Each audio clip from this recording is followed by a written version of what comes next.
everybody. My name is John Bell, and this is the Harbinger Report. So tonight we have Shawn Starry, favorite guest, coming back on, and I jokingly call him my co-host because he's come on so much and people like him, like his story so much. So I'm going to cover some quick news, and then I'm gonna intro our guest and get into our topic for tonight, which is going to be about Nephilim Giants and basically the fulfillment of biblical prophecy. But before that, real quick, I'm going to jump into some current news events that are very important for our time. First is U.S. General's prediction of war with China in 2025. All right. So that's just important for setting the stage of the time that we're in and the time that we're at and what we're facing as far as how that goes. Okay.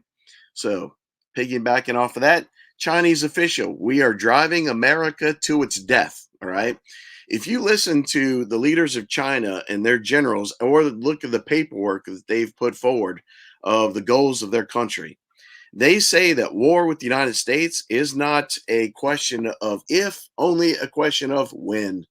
And they say that it's a shame that we're going to have to kill all the Americans. But you know what? We need their land for our people because we have too many. So, yeah, it's a real shame that they say that they have to kill every last one of us. Now, and this is our greatest enemy. It's not the Middle East. It's not Russia. Putin says he wants peace. The globalists don't want peace, but he wants peace. He wants to de-escalate. Everyone else at the table does not want to de-escalate. They're only increasing the war. So Russia's not the problem unless we make them the problem. And that we don't want to do because history has not proven that to be very successful. All right. Study history. History repeats itself. For those that are doomed not to know it, you repeat it. Right. So as the old adage goes, it's true. It's real. Stick to it. So China plans to destroy the America. All right. Now, if you haven't noticed, the left in our country has become the globalist left, as I call it, the progressive liberal democratic left. And a large part of the right as well. They're not completely immune. They're also corrupted, all right, to a large degree. You still have better people there trying to save our country, all right? But the left is almost completely indoctrinated with globalism / communism / socialism, Marxist, kind of a neo-Marxist communism, if you will. All right. Now, it's no coincidence that China is also completely communist and swore before that they would save the New World Order. All right. Even though there is infighting with China and the New World Order. Okay. So this little thing was reported by Mike Lindell, the pillow guy that spent, so much of his own money doing a forensic investigation of the last election, where forensically they came up with tons and tons of evidence of tampering in our last election.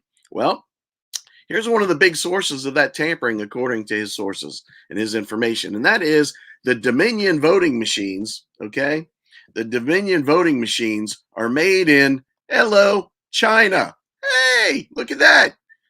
So our enemy, the biggest enemy of our country, that says that they're going to drive us to our death, who our leaders say we're going to be at war with soon, all right? They're the ones that are creating our voting machines, all right? The communists are creating our software and voting machines for our voting, right? All right? And then, no shocker, it's the Communist Party of the left in the United States that's implemented these machines and are now wreaking so much havoc. So, gee, imagine that. The Communist Party in the United States, the Democrats, and that's exactly what they are. And if you don't understand that, you are completely ignorant, all right? Get educated, all right? Or edumacated, as they say, all right? So we got the communist left putting in their voting machines, and those voting machines are built by our communist enemies. Does anyone see a problem with this? Well, let's look a little further, all right? Check this out. Here's a headline for a story that most people have forgotten about. China used a tiny chip to hack that infiltrated U.S. companies. What? See, all of our phones, okay, our computers are made in China. All right. You don't think that They put devices in them to hack our communication systems, our computers. Yes, that happened. They got busted. All right. They got busted. Further, Chinese hackers breach U.S. telecom network. Shocker there when they built all the technology for that telecom. A few years ago, I was reading about how local law enforcement, police, first responders were all using Chinese built towers with Chinese radios, with Chinese software. Do you see there could be any kind of a problem when our emergency infrastructure is created by the enemies who say they're going to kill us and destroy our country? Hello, people. Wake the hell up. All right? This is something that we need to take very seriously. All right? Very seriously. China is rehearsing for when it is overtaking America. Okay? When it's overtaking America. We can't allow the Communist Party. Remember this. I was talking with Shawn earlier before the show. And remember when Bill Clinton got elected into office? Do you know who his biggest campaign contributor was for Bill Clinton? Hard guess. It was China, which, by the way, that should be illegal. That should absolutely be illegal. But remember, everyone knows about the whole Clinton pay to play kind of a thing that they were running with the Dixie Mafia, their little scam that, you donate to their campaigns and to their charity groups, line their pockets, and they give you state secrets and things you want. That's why Hillary had her own state server program that no one else is allowed to have. Nobody. And how it was compromised, and how our own government helped to destroy the evidence for that in the case. Proven, all proven stuff. All right. I'm not making this up.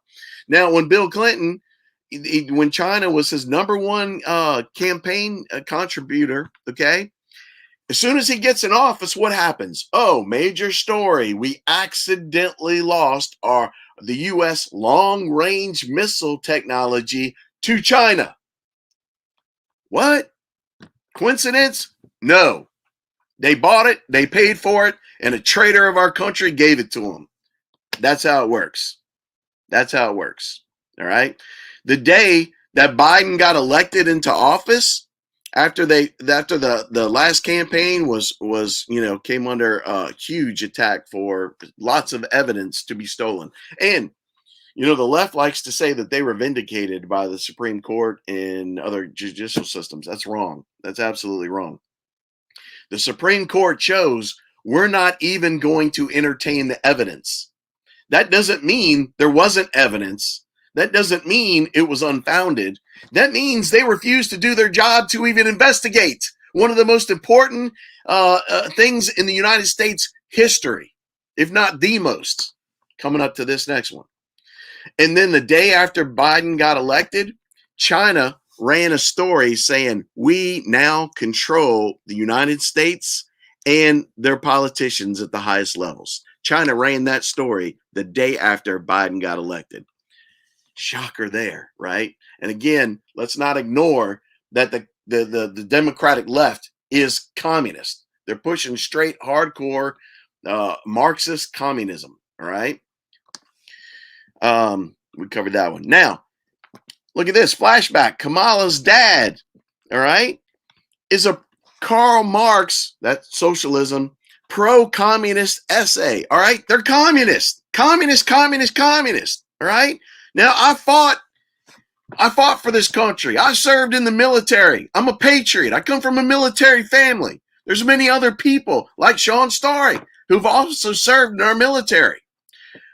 America has always been anti-communist. Communism and freedom do not go together. They are polar, contrary opposites. They cannot coexist. All right. One will dominate the other. And it's the same with Christianity. You can't have Christianity and communism. In fact, Francis, who claims to be a pope, and I claim he's not, all right, he claims that he is a socialist communist. He also claims that Jesus Christ was too, and that's called blasphemy. That is 100% theologically incorrect in every way and level, and that's called blasphemy, all right? from a man who should know better. But the point is, he calls himself a socialist communist. All right. Now, here's a problem. 5 previous popes have said you cannot even be a moderate socialist or communist and call yourself a Christian, let alone a pope. For the longest time, it's been an automatic excommunication in the Catholic Church if you belong to the Freemasons, or if you're going to be involved in communism and all that kind of stuff. All right. Things have changed in more modern times, but we have also a communist infiltration in the Catholic Church and Freemasonic infiltration. Funny how those two things kind of go hand in hand. In fact, if we look back at history, at the Bolshevik Revolution, if we look at the revolution in France, those were communist / Freemasonic together takeovers that destroyed those countries. In fact, Putin has said, we are no longer communists. We are no longer socialists. We've learned from those errors, and we've re-embraced. We've kicked that out of our country, and we've re-embraced Christianity and capitalism, which Christianity and capitalism always go together. Let's move on quickly. To conquer a nation, first disarm its citizens. All right. I keep bringing this up because it's super important. Kamala Harris said in her speech or her debate with Trump that they weren't taking guns. That's funny. A week before, she said she was taking guns. All right. Military leaders in history all say, take the guns, take the guns, take the guns to conquer the people. All right. Children need to be taught the real history of the world. They need to know what happened in the past when only the government had guns. See, when you call gun control, that's not gun control. You're just saying one side should have guns. When America was founded on the whole principle that not only one side would have guns and that would be the government, because they learned from history and they lived under tyranny. We have to have citizens that have guns, not so you can hunt or be a gun nut at a gun range, which I love those people. It's so that you can defend yourselves against a tyrannical government that are the only ones that have guns, or the only ones that want to have guns, that try to take away your guns. If you do not have guns, you are a victim, period. And history has shown us, once they take the guns, they kill the people. Look, 20 million killed, all right? Murdered 2 million, killed. Murdered 13 million, killed. Murdered 20 million, killed. Why? Because they took the guns, and then they took your lives. You think we have a one-sided thing in our country now? Imagine when the guns are taken, and free speech, by the way, that goes along with that, the First and Second Amendment. There's no such thing as free speech when you don't have guns. There just isn't. And it should have been the first doggone amendment, but free speech is so important. But you see the cancel culture. What is the cancel culture? What is a conspiracy theorist? It's someone who disagrees with the government. It's someone who has a contrary opinion. It's someone who's a critical thinker. It's someone who's allowed to think for themselves. That's outlawed today, and that's outlawed under communism. Communism can't compete on the facts. So what it does is it eliminates its opposition, like putting detractors in prison, going after them, criminally, which has never been done in the U.S. That's what third world countries do. When you try to put your political opponents and their supporters, like Steve Bannon, in jail, like General Flynn, these men did nothing wrong. Nothing wrong. They were accused on procedural errors, which was a trap, just a trap. They couldn't get them on anything real. Most important thing, it's not who votes that counts. It's who counts the votes. Stalin. All right? Let that burn into your brain. It's not the votes that counts. It's who counts the votes. Piggybacking on that, shock video, Kentucky voting machine won't let voters vote for Trump. All right? Won't let voters vote for Trump. Again, these are Dominion voting machines. Check it out.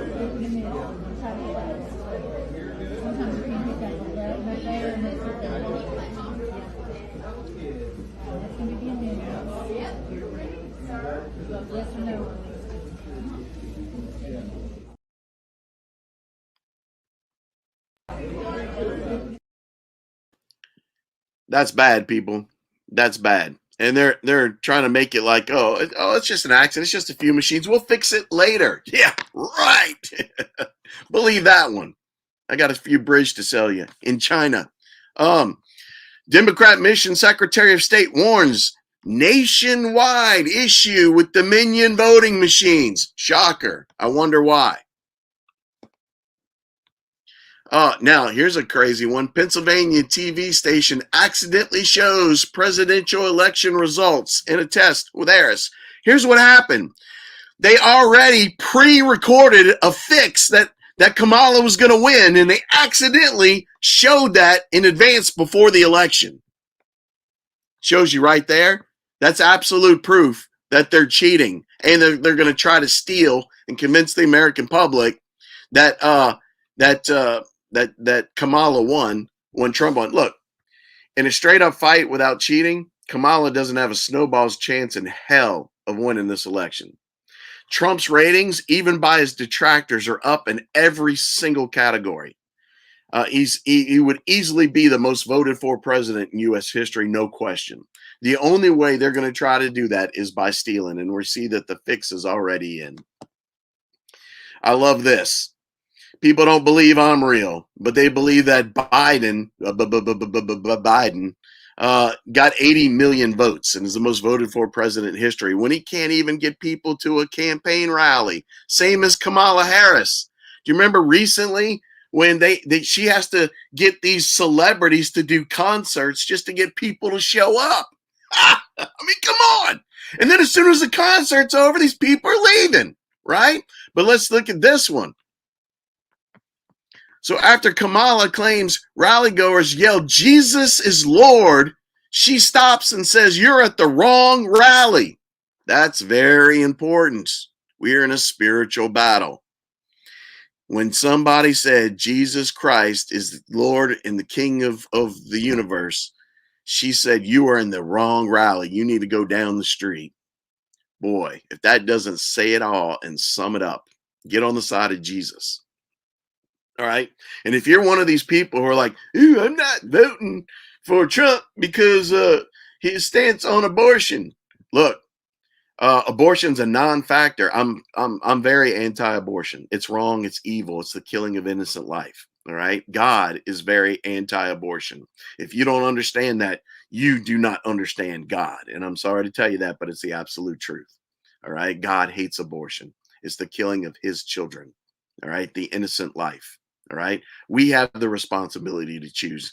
And people want to talk about extremes like rape and all that kind of stuff. Not even going there. That you're talking about less than 1% of overall cases that's going on of child sacrifice just because people, have, no self-control or being selfish. You know what I mean? But anyway, that said, this is a non-issue in this campaign. But what is an issue in this campaign is, are we going to lose our country to a communist takeover? This election is the most important in U.S. history because if we lose this, we'll never have another free election in this country. Our country will be dead. It will be taken over by communists. Now, going back to this picture again, it plays off of this one. All right. Look at that map. Our country is red. All right. It's only even in California and New York, there are a whole lot there's probably more conservatives in New York than there are the liberals. The problem is the liberals control the cities and the biggest votes and, frankly, the biggest mouths in the case. Now, super quickly, how many of you have heard that the government signed a law that the military can now be used for policing of U.S. citizens and can use lethal force leading up to this election? All right? That's very bad. There's also documentation here that I'm putting up. Look this up, Operation Garden Plot, where agencies with our government are planning on forcing people in re-education concentration camps in the United States. 800 of them exist, built by Halliburton under REX 84. Look it up. Creepy Bill Gates calls for a new religion to guide humanity into AI. All right. That's called Satanism. That's called Mark of the Beast. All right. That's who he serves. That's what's coming. And that's what we don't want. U.S. intel agencies claim extremists inspired by conspiracy theorists pose major threat to the election. Oh, really? Really? Who's the real threat to our election? All right. Now, Jones on his channel warns that the Democrat deep state is planning a new January 6th that they're going to blame on patriots. So be very careful. Controlled federal agencies falsely claim Trump supporters are planning violent attacks to disrupt the elections. All right. They're planning this. They're planning this and they're trying to blame it on us. Okay. So we cannot allow that, and don't get sucked into that, as sadly many good people did on January 6th. If you want to know who's behind all this, it's not Kamala, it's not Biden, it's Barack Obama, who's still actually the president or acting president of this country. Trump is the true president of this country. But here's what they're up against, and this is who's in control of our country and the office of the presidency. I thought that the CIA works for the president. You're telling me they don't, that they're a rogue organization. So who do they work for? They represent the college of corporations and financial firms who are the beneficiaries of U.S. foreign policy action. Every multinational company depends on the U.S. State Department, depends on the Pentagon, depends on our intelligence services to work as this trifecta in order to pry open markets for their goods and services, in order to influence the course of legislation in foreign countries, to either get bills passed or to kill bills that might threaten that college of corporations' profits. This is our U.S. Embassy. 2 months before we overthrew the government of Ukraine in 2014, the event that Victoria Nuland is speaking at is sponsored, literally the State Department sponsored by ExxonMobil, the largest oil and gas company in the world, and Chevron, the number 2. This was the speech where she bragged about how the U.S. State Department and U.S. aid had flooded Ukrainian civil society, the right sector mobs, and the civil society institutions who essentially put all these people on payroll so that they're dependent on them. American taxpayers paid the CIA mafia $5 billion, and she's bragging about that in front of signs for ExxonMobil and Chevron, who happen to be the chief beneficiaries of the regime change. You said something really key there. This was the top of the government of the Ukraine in 2014. All right. I had members of my unit that served there at that time. Okay. What we did was we took out the existing legitimate regime controlling the Ukraine. And we put in our own puppet, Zelensky, all right, that would serve what we want and our needs. So they had this pre-planned that we were going to have this use in the future after we finally ended the 20-year something war in the Middle East that no American wanted, and that we had no reason to really be there for, because it was a lie that there were weapons of mass destruction. Remember all that crap? Or that they had anything to do with 9/11. They did not. They did not. Iraq did not. Afghanistan did not. All right. You could say Saudi Arabia had some influence there, but yeah, we don't mess with them. Imagine that. So, but we pre-created the plan so that we could use the Ukraine as a proxy to attack Russia. Just as if it's no different than if Russia used Mexico to attack the United States, or even worse, Texas, all right, or one of our own states, to attack the rest of us. That's what's going on. Russia has every right to defend itself, all right? And now it's escalating with the North Korea getting involved, and things are escalating very fast. But we set up this whole thing. Okay, now that's enough for the news. You know, with the hurricanes, there's been a lot of claims about FEMA and all not helping people in the disaster relief zones. People have been crying out for help. The last thing also in the news and media is there's a giant upsurge in UFO activity and people claiming to see UFOs, and the James Webb telescope seeing craft coming here and all this kind of stuff. There's an explosion of this information like I've never seen before. I don't have time to get into it right now. I'll try to do a show on it another time to get into some of that. There's also more news about the the mall incidents in Miami that took place in January of last year, where people claimed that they saw aliens or other dimensional beings that showed up at the mall, that created a big controversy. But we have limited time, so let's get to our guest, Shawn Starry. Shawn Starry, sorry for that intro, but I think with the election going on right now, it's super important information to cover, and people need to know that the vote is so super important, because there's so many different fixes in to try to steal the election from credible sources.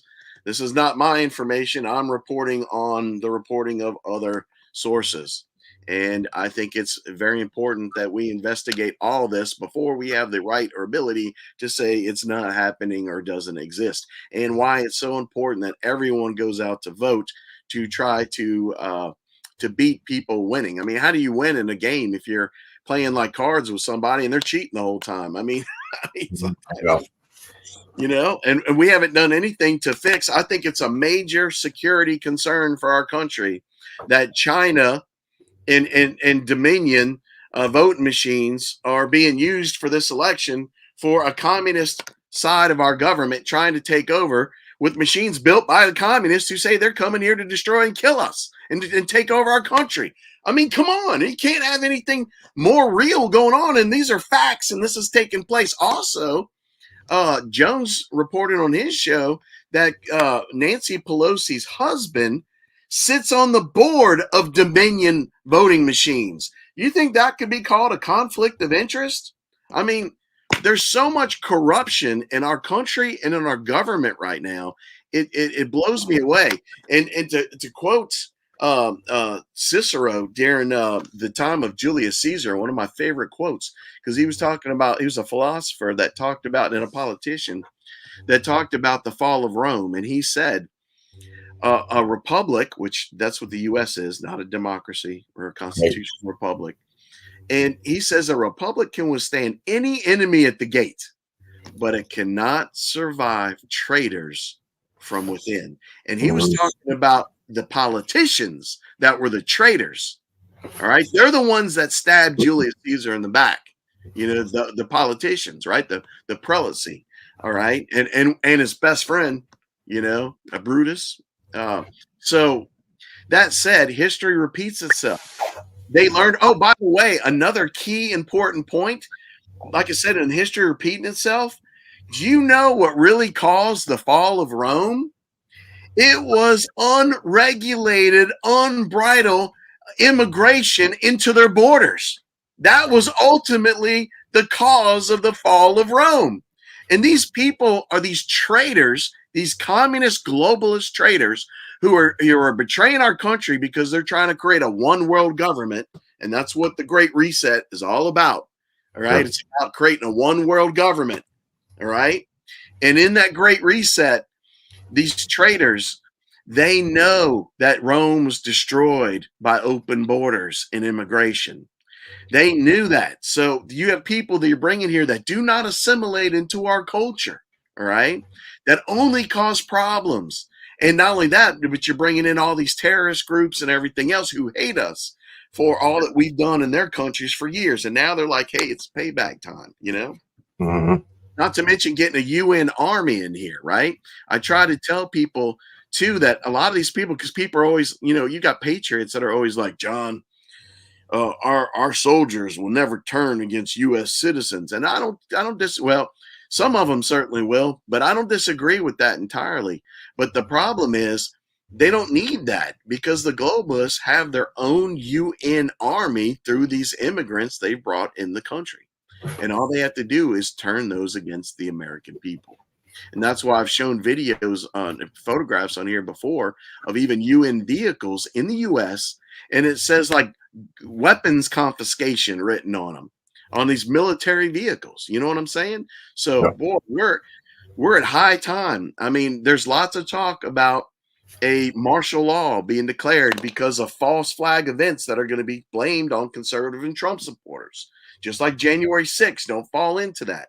Shawn, you even mentioned you had a friend that's in prison for January 6th who did nothing wrong. No, in fact, his name, well, He was okay. So his name is Ryan Zink, and his dad's name is Jeff Zink. His dad was senator, I believe, a senator out of Arizona. And during J6, they approached the Capitol Police to ask for permission if it was okay for them to be close to where the protesters were. And they were doing it for, documentation purposes. And they said, yeah, that's fine. Just make sure you stand off to the side of the rotunda next to the police officers and you'll be okay. So they wanted to go after Jeff, but they knew they couldn't. So they decided to go after his son. Now, his son had taken pictures. I want to say he's taken about 1,000 pictures. And so what they ended up doing was the FBI raided his home in Texas. Now, I had a firsthand opportunity to go and actually look at his old house. His old house is actually leaning to the side because they use this kind of like a V-bar in front of the vehicle to smash through the front door, and it caused the whole house to shift and kind of tilt. So they ended up arresting him, and they ushered him through U.S. Marshals. The U.S. Marshal told him on the airplane on the way to D.C. that he was going to be labeled as a traitor to the U.S. and he was going to get the worst kind of punishment out of all the prisons that he could imagine. And while he was in prison in D.C., they had spent a lot of time trying to bleach his food, trying to poison him. They made the conditions there this is worse than Gitmo. I mean, the Gitmo prisoners actually get treated a lot more decent than they did. And it got so bad at one point where Marjorie Green Taylor and some of her staff went there and they saw the conditions. But the big issue, the reason why they let him go for the time being was because it was so overcrowded. It was actually, there was a violation of the fire code. There was too many prisoners there within one particular, cell block. So, and during his trial, he was trying to show that the FBI not only confiscated his camera, but they deleted he had over 1,000, I want to say 1,000 photos, but they only kept 3 and they deleted the rest. So they tampered with the evidence to begin with. And then just recently, before his resentencing, they were able to get a hold of the Capitol building security camera footage that actually shows that he had nothing to do with the break-in into the building. In fact, so much that he was actually defending a police officer from a couple of different individuals. And I don't know if you're familiar with that one picture where the guy had picked up a flagpole and smashing it through that window. And the guy that went over and was pushing him out of the way, trying to push him to get him to stop. That was Ryan Zink.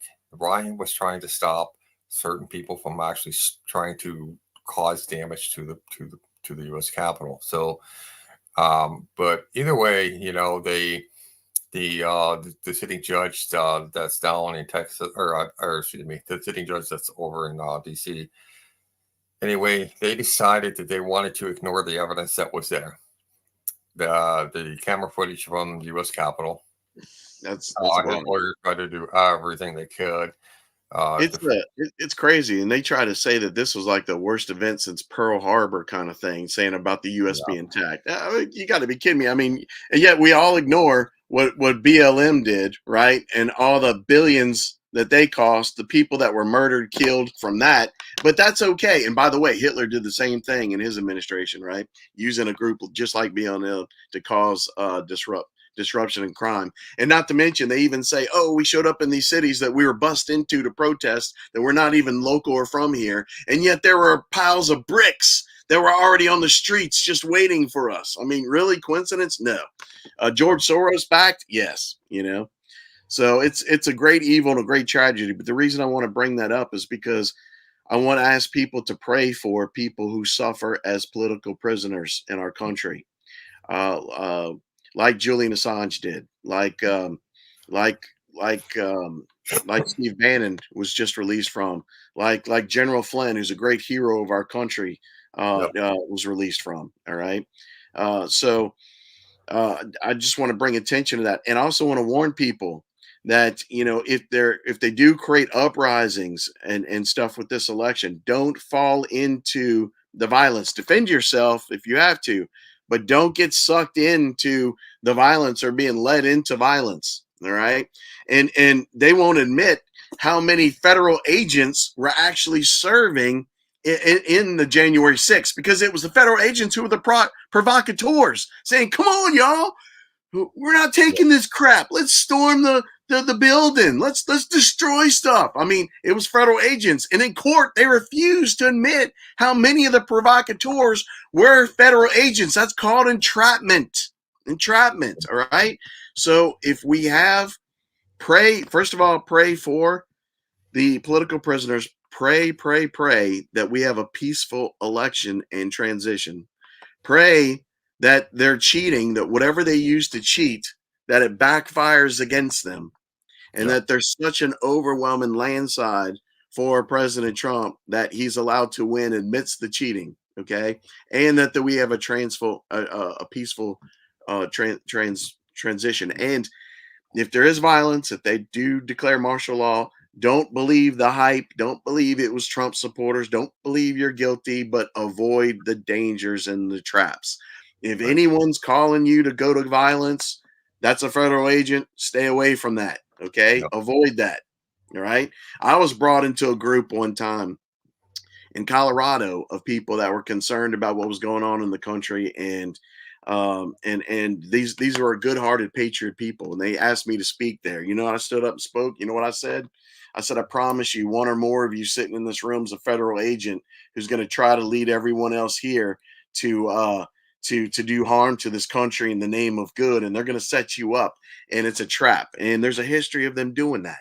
So look at Whitmer with they tried to kidnap the governor of the state, right? That was FBI. Okay, that's not a quinky dink. All right.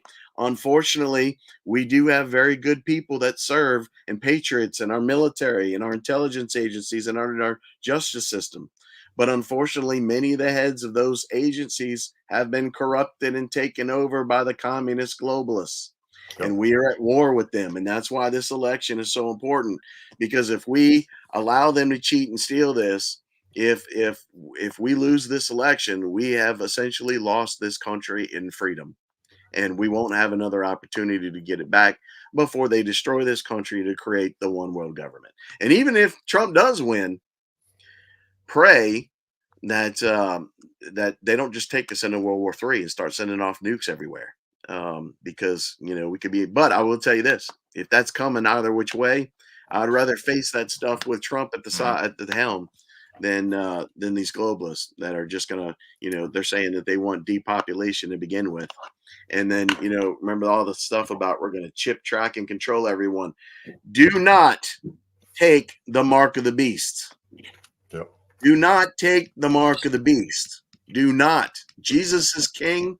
Jesus is God, Lord of the whole world and cosmos, of all creation. Do not take the mark of the beast. It's better to go to a concentration camp. It's better to be executed. It's better for your family to be executed. Do not take that mark of the beast. You will be separated and cut off from God for eternity, and it's not worth that. Be like the woman, the 7 times martyr in the Old Testament, who told her children when they were going to be executed in the Colosseum. She told her children, you be brave and you do not dishonor your brothers and you accept martyrdom. She says, because it's the only way I get you back. It's the only way I get you back for eternity. Eternity. This life, this world's a test. It's over in the blink of an eye. Eternity is forever. So all we need to do, and right now in these dark times, focus on Jesus. Focus on becoming a better person. Get rid of sin in your life. Spend more time with Jesus in prayer. Ask for his help. Ask him to change your heart. This is what we need to face the times that are coming. And then we strive to do the mission that we were put on this earth and born to do, regardless of the repercussions, regardless if the whole world says we're insane because we love Jesus and that we love and we love people, you know, all people. but we're being manipulated, and you can't have with the manipulation turned against us, like with the overwhelming immigration. I'm all for legal immigration. I'm not for illegal immigration, which is the destruction of your country. Period. End of story. Anyway, sorry, I apologize. I'm grandstanding. This is a super important point, but we need to get to the topic of the show because we do have limited time. So I brought Shawn back on because we were talking. I was trying to do a show with him one time, and we got into a different discussion, and ended up spending the whole time talking to him about that discussion. That ended up not doing a show at all. We just spent the whole time talking, and that was if for fans and listeners of the show, on my episode 3 of the Harbinger Report, Shawn Starry came on. And he talked about how he worked in underground military bases, DUMBs, they're commonly referred to. And he was a military contractor, and he was hired to do security. All right. And so he had access to the entire facility as a security personnel, as they often do. You talk to any of them that have done that job, they will all say the same thing, because I've talked to several and listened to their stories that whistleblowers have given as well. So that said, Shawn told us in episode 3 about how he was introduced to a giant that was in a cage, a very feral type creature, almost like a Bigfoot, but a giant. And I believe, what size did you say he was? He was pretty big, because I want to say he was about, between 15 and 20 feet tall. I remember 20 feet tall. Yeah, in that first episode that we talked about in episode 3. Mhm. That said, so we had talked about that, and that blew me away. And I was like, oh, we got to get this story out. But when I was talking to Shawn the last time, he told me about there was another giant in that facility that he spent 2 years having conversations with. And I was like, what? I was like, come on, man. You never told me any of this. And I was like, oh man, we got to get you back on for a show to talk about that story. I mean, that's a wilder story. Whereas the first giant was a feral creature in a cage. The second giant was completely different. Shawn will tell you there's different types of giants, classifications of types of giants. And this one giant that we're referring to is super intelligent. And he was able to have conversations with this giant. In fact, it even had a position in the base of authority, and worked in a lab on technology.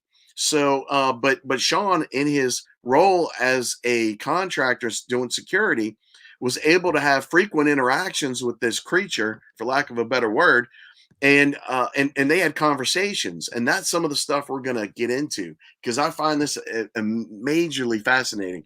And the reason why I need to remind the audience, just so we have a full picture here of what's going on.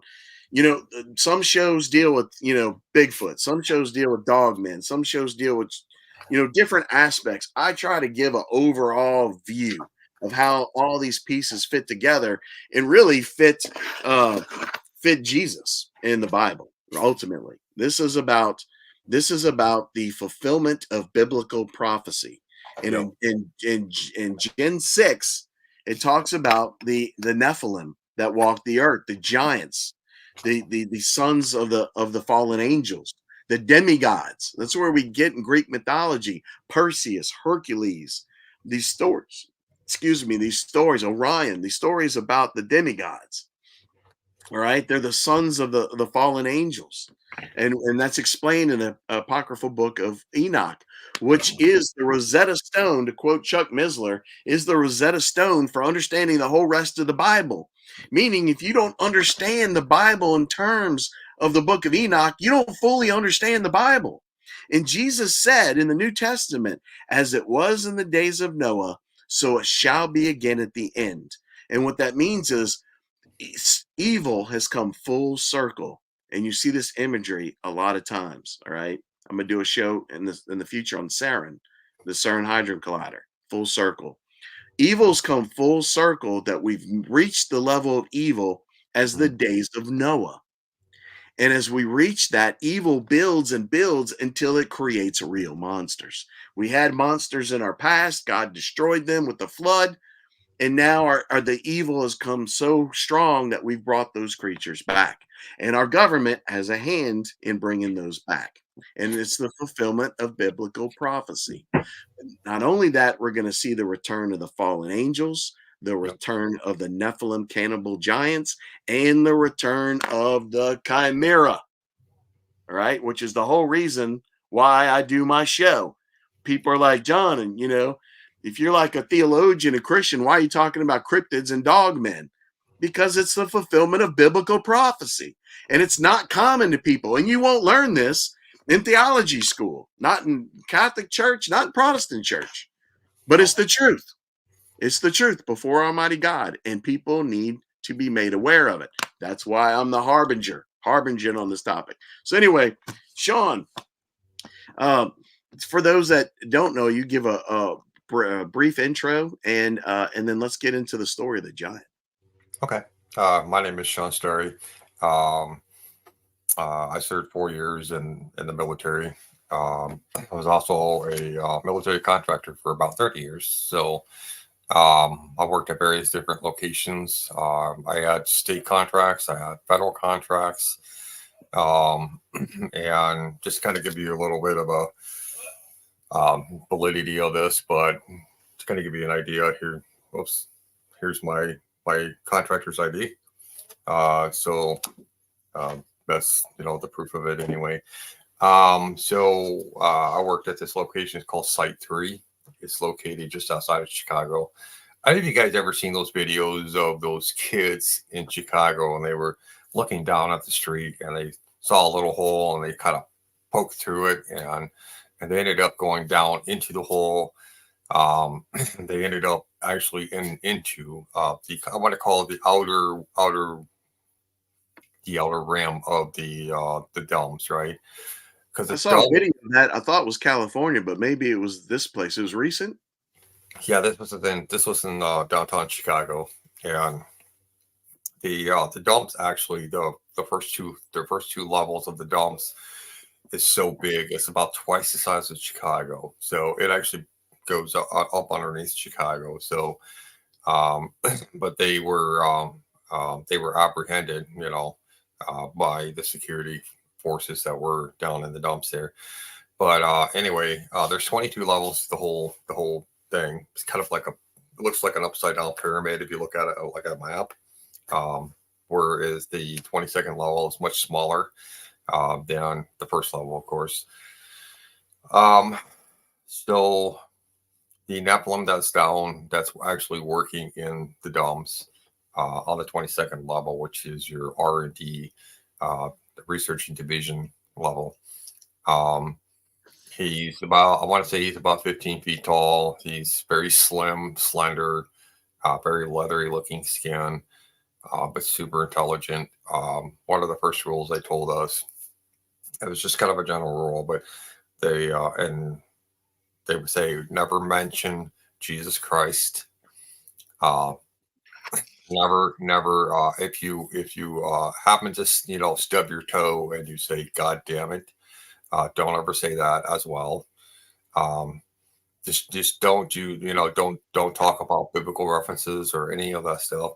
And then the second question is, they would ask you, are you saved? Have you been saved by the grace of Jesus Christ? Now, keep in mind, at the time, I was not. So, which kind of leads me down to the next thing. So, when you are approaching this type of Nephilim, we were told that they still, by nature, are cannibalistic. So, they only work around certain people within that little area. But there's protocols put into place, what we can and can't do, and what we can say and what we can't say. But we have our contracts are 2 years. So because I don't live too far from there, but I can leave the base, go home, get up next morning, come back. But for the most of the people that work there are actually from other states. So when they have their 2-year contract, they work there for 2 years. They live there, they work there. Their whole life is in that dump for 2 years. Now, at the end of the 2 years, you know, they're kind of off for 2 years, and then if they want to re-sign up for the contract again to come back and work there, they can. There's a cycle to it. I'm not exactly sure why, but I think it has a lot to do with that the amount of exposure that you are there. After 2 years, they want you to leave. Maybe for security reasons. I believe that's a big part of it too. But anyway, so my first introduction to this Nephilim was pretty interesting because um, when I first met him, it was kind of I was kind of taken back. I just assumed that he was just a tall guy, just an abnormally like Robert Waldo, whatever his name is, back in the early 20s and 30s, wearing a lab coat, he's even got his own badge and everything. But he's restricted to only to the R&D level. And so we got to talking, just asking some questions, I was just, asking him who he was. I can't remember his name right offhand, but I can tell you that his voice sounded pretty gruff, but you could tell that the level of intelligence right off the bat was pretty high. His social, I want to say his ability to be social, it's kind of pretty limited. Just think of it like somebody who has autism, they're really, really smart, but when it comes to talking to people, they're kind of very, very reserved, and so over the course of 2 years, here's what I learned. Much of what we were told, what I was taught anyway, through Sunday school and in the Lutheran church, there's a lot of information that's been withheld. So much of the fact that I have never even heard of this before, but he had told me that if you want to know the truth, when it concerning the Bible, he says, go and get yourself the Ethiopian Bible. It is the original, first ever put together concorded Bible that was, actual writings of the apostles and Jesus, there's Matthew, Mark, Luke, John, and so on. Yeah, as a theologian, I'll interject on that.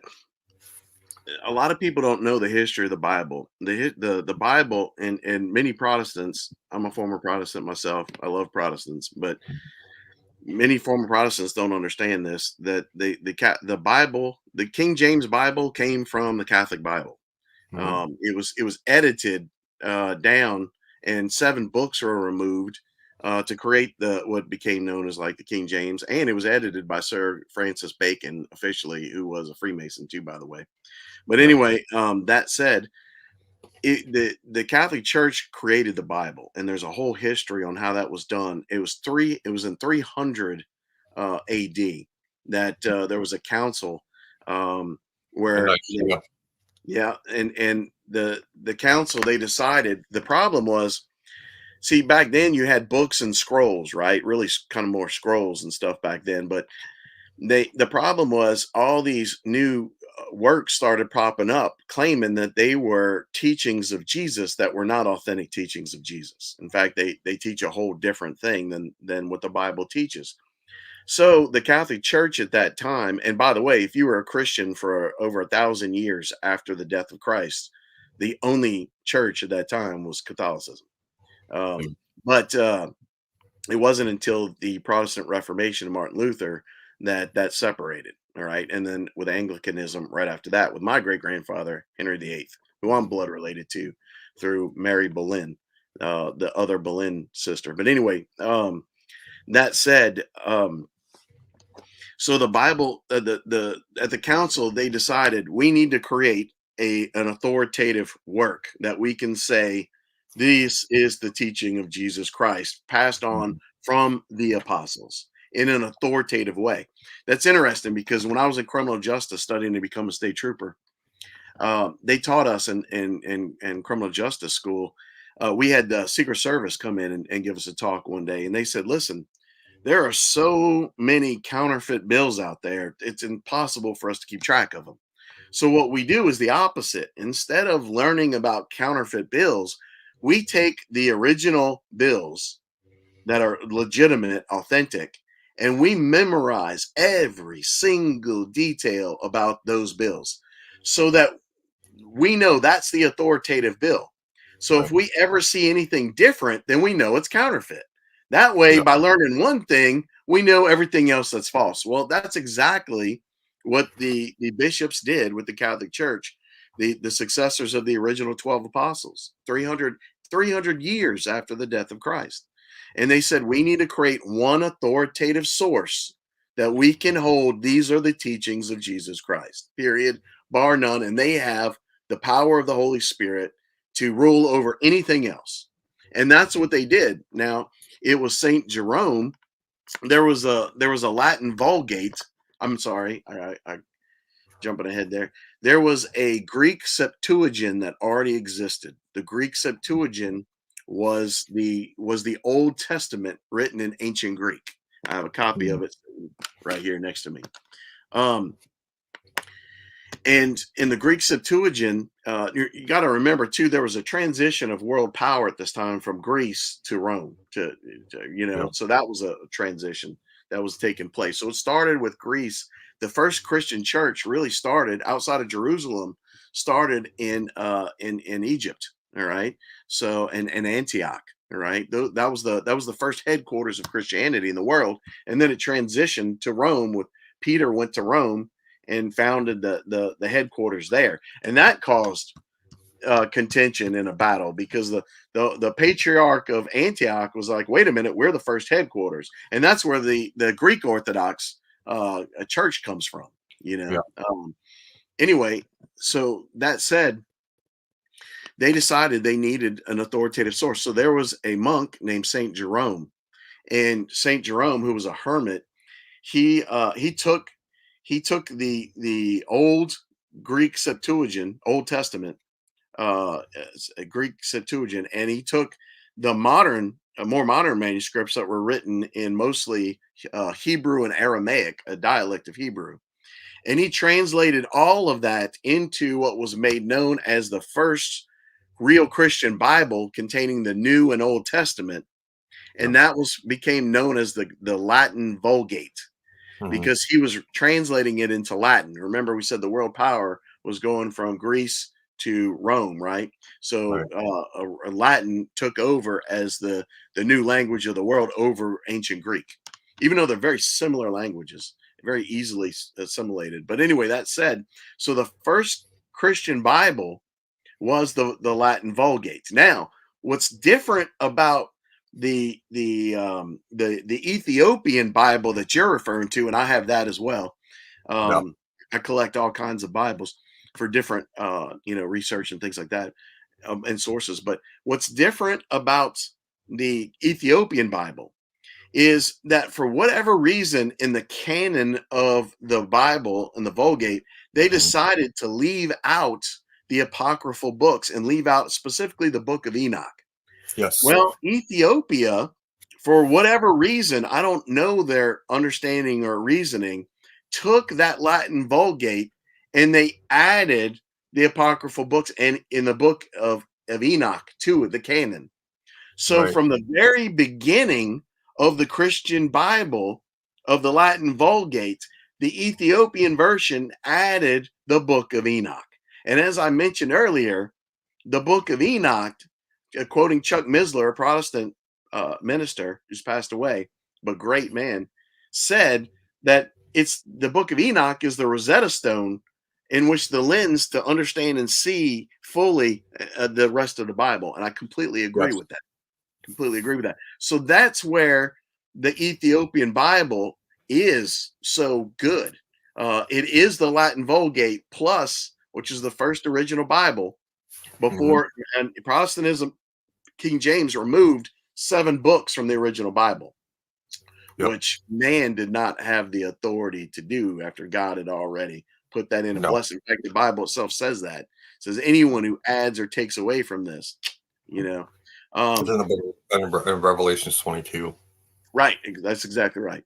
So, but anyway, that's that. I just wanted to add a little theological take on that Bible, and I agree with that. I agree that the Vulgate is the true full Bible, and furthermore, I'm all for the and you can make an argument about the Book of Enoch being Mhm. added to it and being a part of the canon in the Ethiopian version from the beginning, from the creation of the Bible all the way to today. All right. And I recommend that book as well.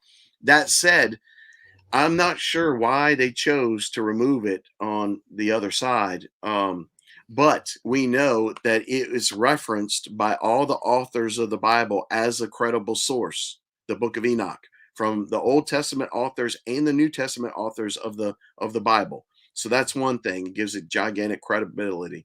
Yeah. It's not just that it gave an anti-message like many books did and were removed or kept out of the Bible. I do have Also, I can lend a theory to why they removed the other books out of the original text. So this is one of the things that I kind of through a lot of my discussions with the Nephilim was is that he said there was the way he said it as was written in the scripture.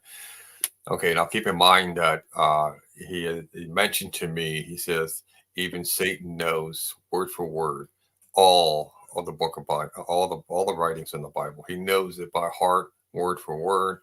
He understands it. But he goes on to say, he said, what was will be, what was hidden will be seen. Right.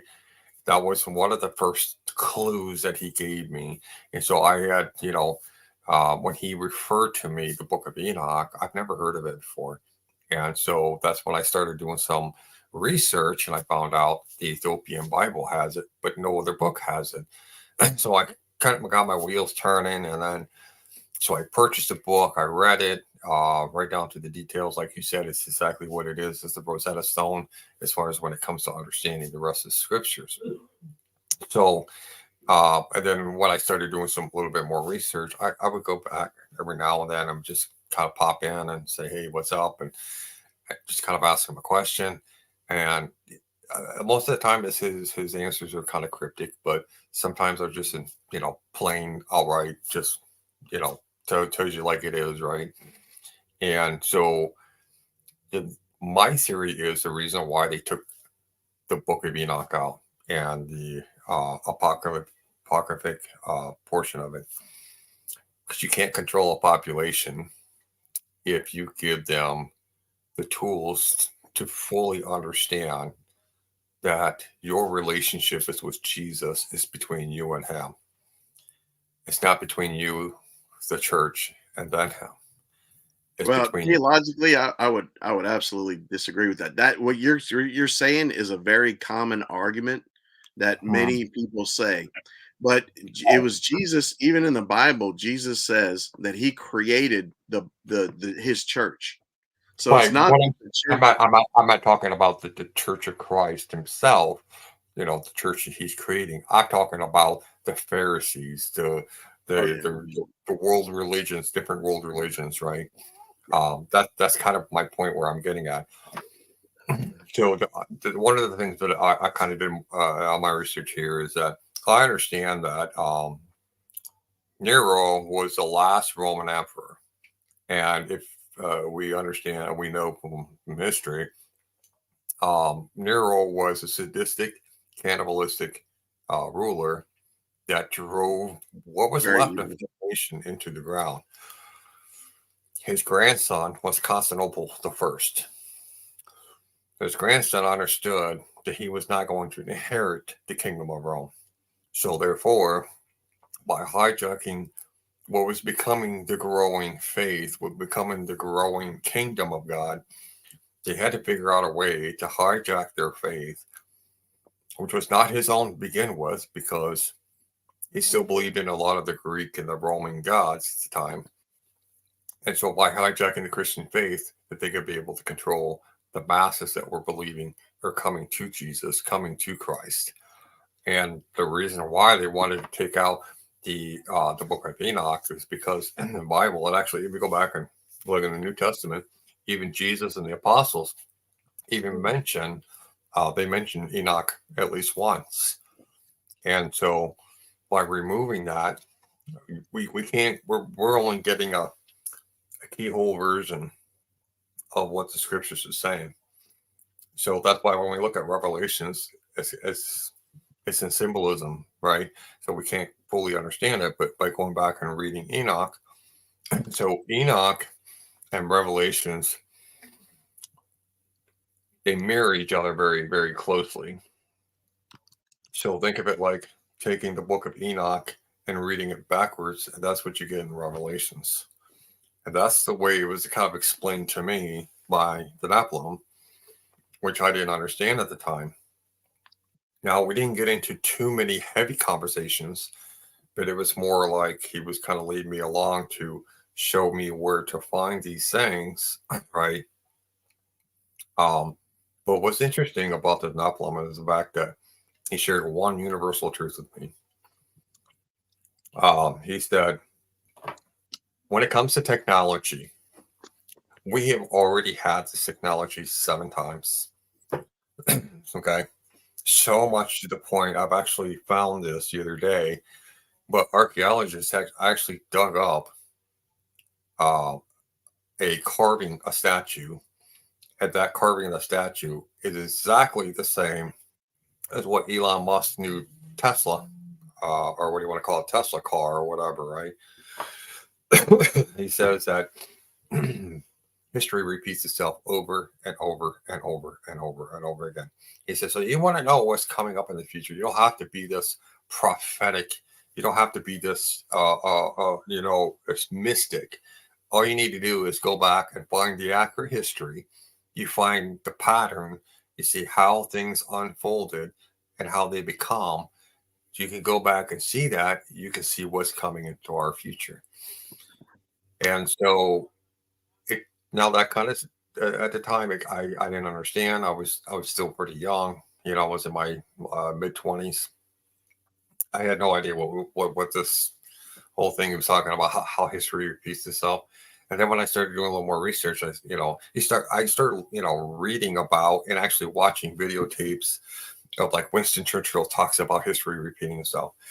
Founding fathers, Thomas Jefferson talked about how history is repeating itself and what the founding fathers' vision for America was.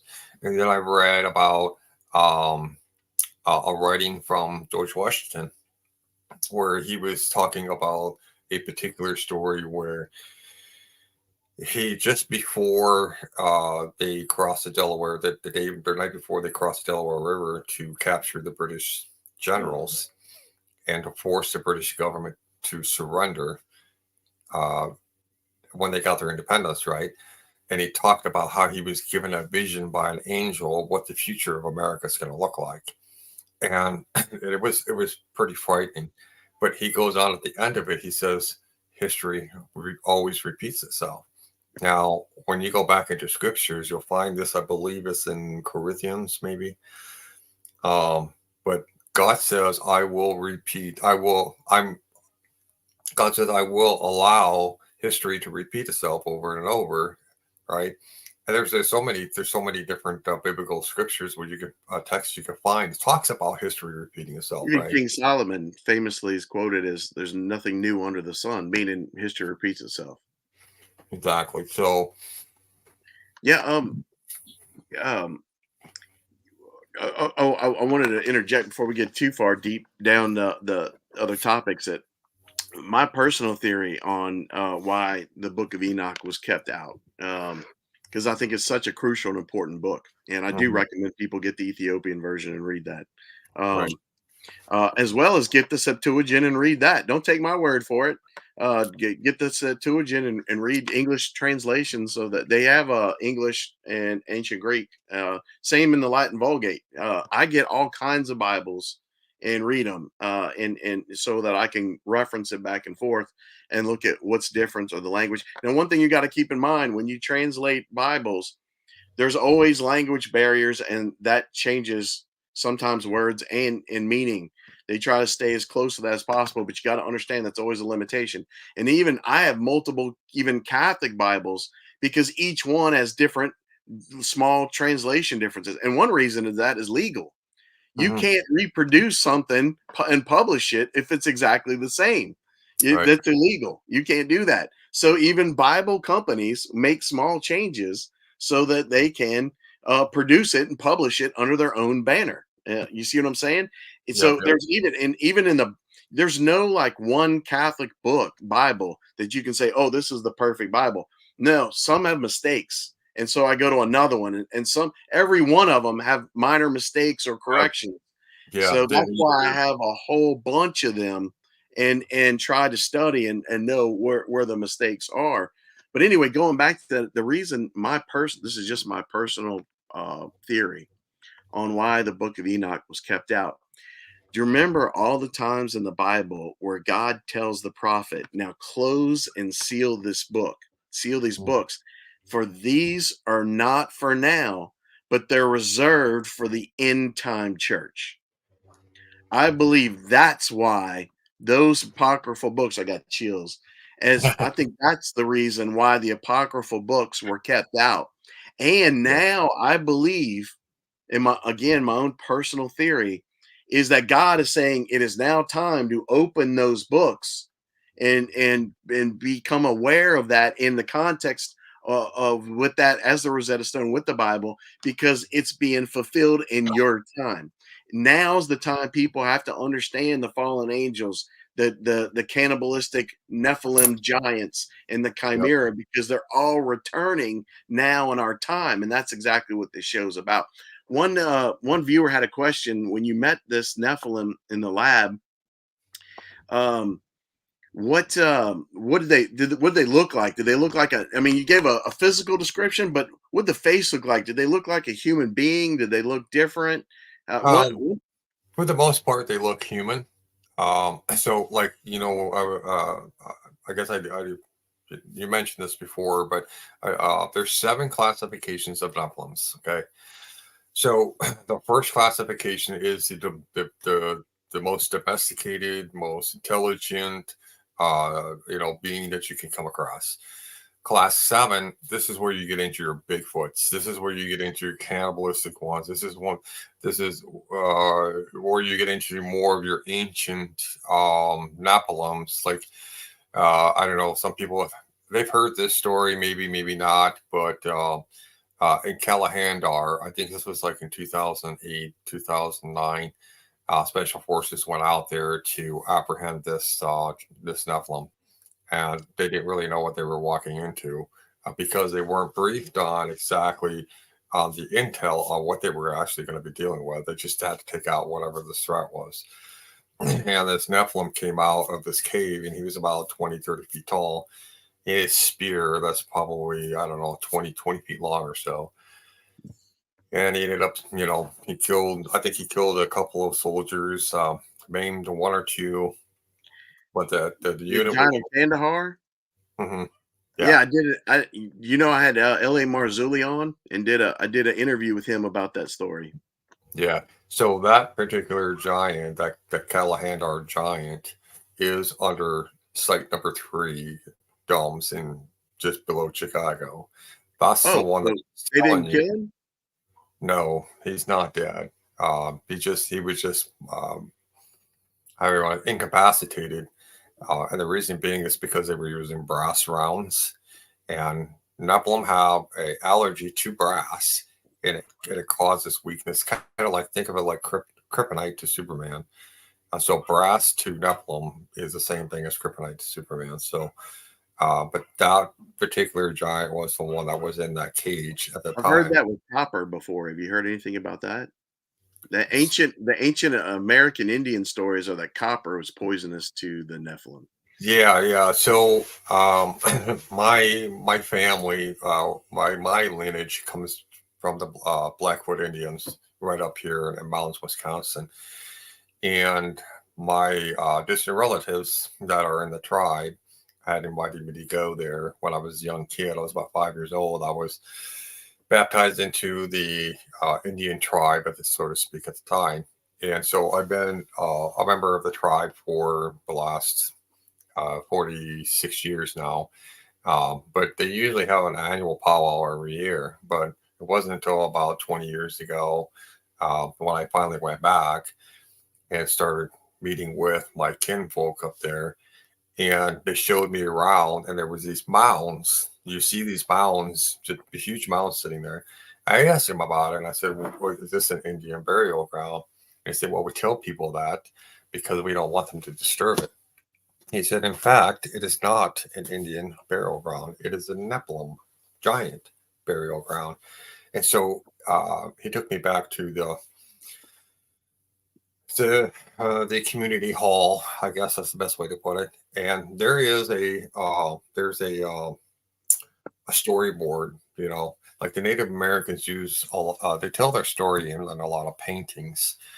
And so they showed me the painting, and he's telling me the story. He says, understand at the time when our native people met the Nephilim for the first time, we revered them as gods because they were, 40, 50 feet tall.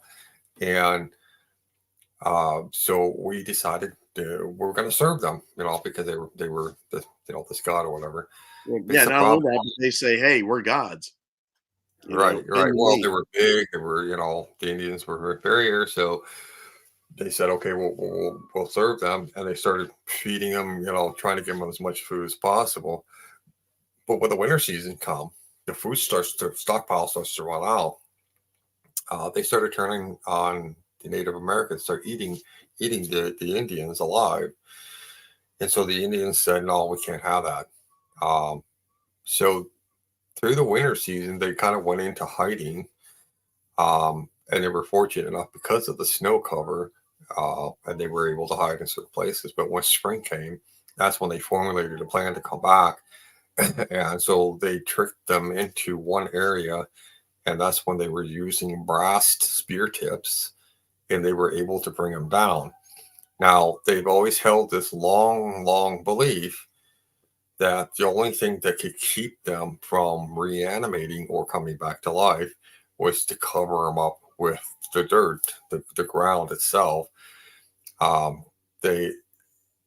So instead of digging a hole, they just took the dirt and threw it on top of them. It was much easier to do that, less amount of effort, and they can cover them up a lot quicker. And over time, so they believe that the dirt will keep them from reanimating.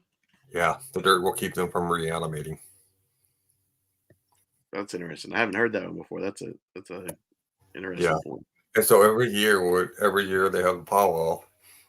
Part of the ritual is we go out there and we take a shovel full of dirt and we throw it on the piles of the mounds. But what's interesting is scientists have been coming out. They've been trying to figure out what's in there, right? Either Indian bones or whatnot, right? I believe this was back in like 2012. But the scientists came out and they said, "Listen, we don't want to touch the mound. We don't want to touch it at all. We have a LiDAR machine, and all we want to do is just radar cut up it and take a picture. Right. It's like an X-ray. It's not going to bring anything back to life." He said, "But anything it'll probably kill it, because we've done that here, right here at LSU. We've got Indian mounds in the middle of campus, and they've done all that to them." And so they took the image, and what they found was the image of a giant skeleton. But the tribe is very, very. They're not going to tell the scientists what it is exactly. They're not going to tell them their legacy story. They just have to kind of figure that out for themselves. And I know they did a documentary on it, but it's been a long time since I've seen it. But so yeah, every year we, they have a powwow, and the members go up there and they take a full of dirt, and throw it on top of the mound, and they just keep over the centuries. They just kind of get bigger and bigger. Right. So that's the belief. You got the Serpent Mounds in Ohio. That's where it's rumored that they found the body of Ojai. Ojai which they claim the Ohio River was named after, and that the Indians called it, and later that became known by the locals as Ohio. All right, but Ojai, and there's an Ojai, California too, but Yeah. Ojai was the son of Samzaza, one of the leading fallen angels, and Yeah. he's prominent in the apocryphal books that That's you've the been. interesting thing is you're going to find is that in most Native American names, they are all biblical names. A lot of them goes back to the time of Enoch. Um, this is what a lot of people don't understand is that most of the original Native Americans, they believed that um, they had believed that God's name, or what they call God, was, or the Father, right? They called him the Old Man. Okay, so that was a firm belief that we called him the Old Man because he was always either walking to the sun. When the sun comes up, he's walking to you, or when the sun's going down, he's walking towards the sun. See, and even in the Native American history, a lot of what they know came from the time of Enoch. It's just been, it gets kind of, it changes, a little bit over Yeah, time, I'm wearing but the copper the ring. premise is all. I'm wearing an Indian. I bought this at a Cherokee reservation because I'm part Cherokee, and this is Yeah, this is the Great Spirit, what they call God, the Great Spirit, right? And I love in the ring here. It shows you three of them right on top is like Father, Son, and Holy Spirit. You know what I mean? But yeah, what you're saying in Cherokee, the oldest language that they found recorded in Cherokee was actually ancient Hebrew, which they mhm, claim is one of the 12 tribes of Israel. yes. Yeah. Yeah, the Hopi Indians were the oldest. The Hopi Indians are the oldest known tribe in America. Now, when I talked to my Blackfoot ancestors, they told me that they are the cousin of the Hopi tribe. The Cherokees are also the cousin of the Hopi tribe. The Hopis were the first ones to be here.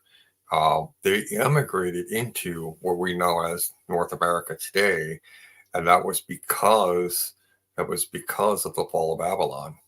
When they were ended up speaking different languages, and they Yeah, couldn't the understand each Tower of other. Babel. Right, right. Yep. Right. Right, So, right. And there's a lot that goes back to that. Somebody asked this giant that you spoke to in the lab, did they have elongated skull? Did they have red hair?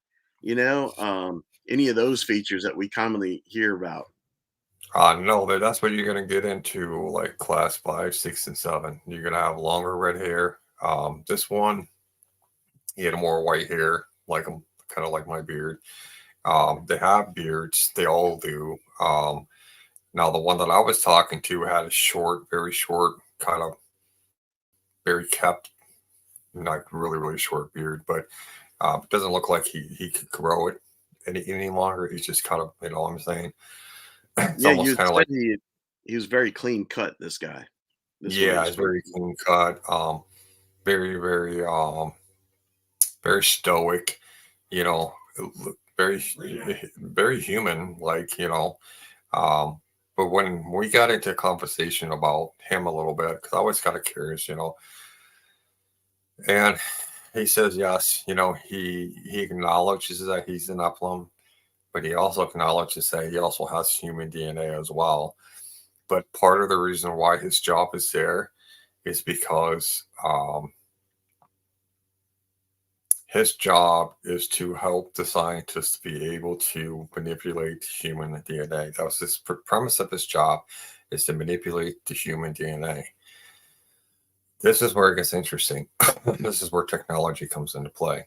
He says this is not the first time where the Nephilims have tried to corrupt human DNA. And the reason why they're trying to corrupt human DNA is so that they can be able to control the human race.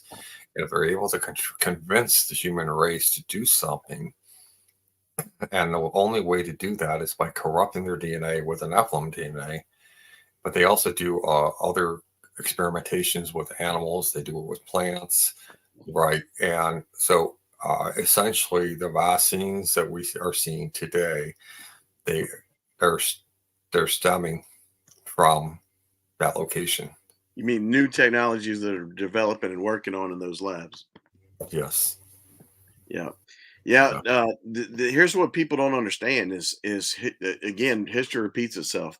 All this happened, in the book of Enoch, it talks about how the Nephilim, with the help of the fallen angels and technology, corrupted mankind, and Yes. they corrupted them in the Old Testament. They corrupted them by changing their DNA.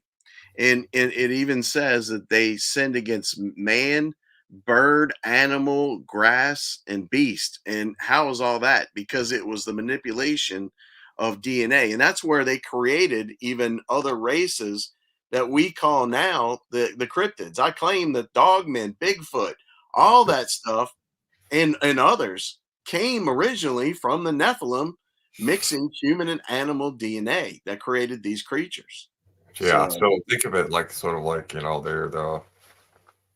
the purveyors, or they're the warlocks, or the satanic doctors, and their only purpose is to corrupt the human DNA as much as possible, so much to the point to bring them back to a primitive state of mind. Because and it's either all of us probably have some level of corrupted Nephilim DNA in our genes, going yeah, there's not a only going all the way back, but also through manipulations that are being done to us today through foods and yep. medical industry, etc.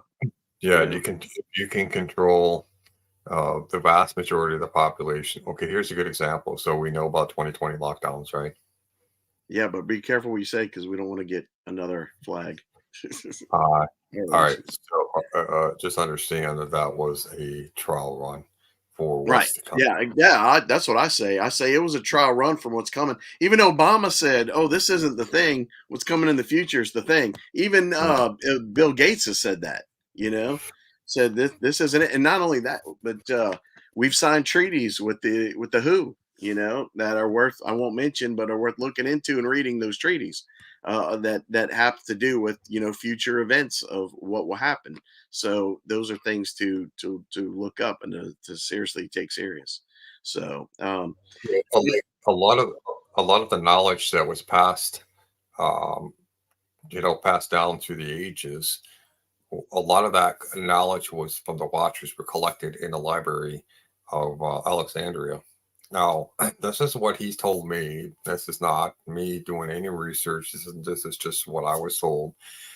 But the Peril, I'm trying to think what his name is right offhand, but he was the Peril during the time when Moses came and freed the Hebrew people from the clutches and the slavery of Egypt. After he had lost the absolute control, when he was defeated, the first thing he did was he sent two of his scribes to the Library of Alexandria to gain all of that worldly knowledge, right?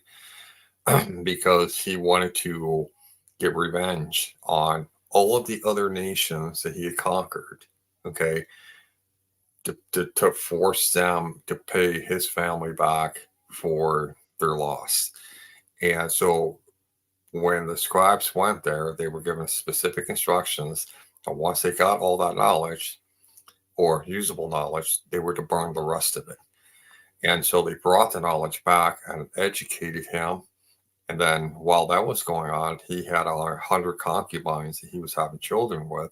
And then the scribes would educate the children on a master plan in order to conquer the world. And that's why we keep having this repetitive 100 cycle or right. 4 stages of, the rise and fall of every civilization. So,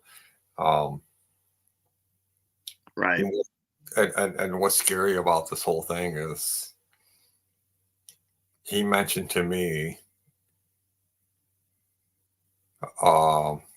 there was a certain passage in the Bible, but he said it's kind of just in a plain verbiage. But in the book of Enoch, talks about how God had cleansed the world with water, but in the end, God will cleanse the world by fire. So he talked about the two elements, the two most powerful elements, which is fire and water. Not only that, those are the symbols of baptism. Yes. And that's not a coincidence. No, it's not. Saint Padre Pio said that God first destroyed the earth with water. He will destroy it a second time with fire. And just to bring in the real quickly the 300-foot view, if you will.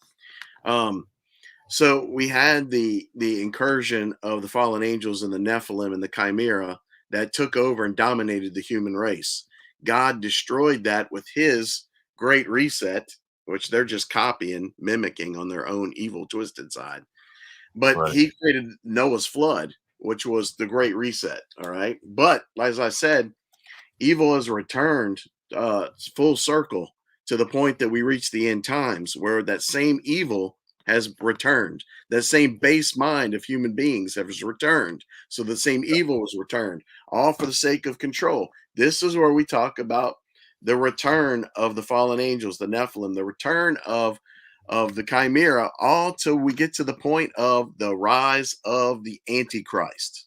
Yes. The Antichrist, he will be the head leader of the one world government of the whole earth. He will be the leader. You'll know who he is because he will be declared the one leader of planet Earth and the one world government. And he will enforce the mark of the beast. He will remove the Sunday service. He might replace it with an imposter, as is going on in many churches today, but he will remove the Sunday service and he will force the mark of the beast. And if you accept that mark of the beast, you're cut off from God. That's why we're warning before it's illegal to say don't take the mark of the beast, because that's coming. You know, it's also coming that it'll be illegal to be a Christian without getting your head cut off. All right. Without being executed. It will be made illegal. Bible, I don't care what version you have, you better start reading it. Because that's going to become the most rare book on the planet. They're gonna burn all Bibles. So get your Bible, start reading it. Start whichever one you prefer. Start there. I would recommend start with the Ethiopian Bible first. Start with the original source. I fully back and endorse the Ethiopian version of the Bible. But I also say to those that want more, go get the others too. Go get the Vulgate and read it and see what differences you may find. Read the Vulgate. See what differences the original Latin Vulgate. See what differences you may find. Get different versions of a lot of Bibles. You know, like I said, even different publishers will make changes to them, so they're not all the same. Even by well-known authors and stuff like that. But anyway, one thing I keep coming back to in my head is so you talked about the giant of Kandahar. So you're saying he was wounded by what they did and went into almost a stasis state, but then he reanimated later. Yeah. Well, that's wild because the team that said they took him down said that not only did it take everything they had for this SF team, but on top of that, they were also using the 50 cal. And so you're saying the 50 cal wounded him but didn't kill him? Because that's pretty bad. If a 50 cal can't do the job, then we're screwed.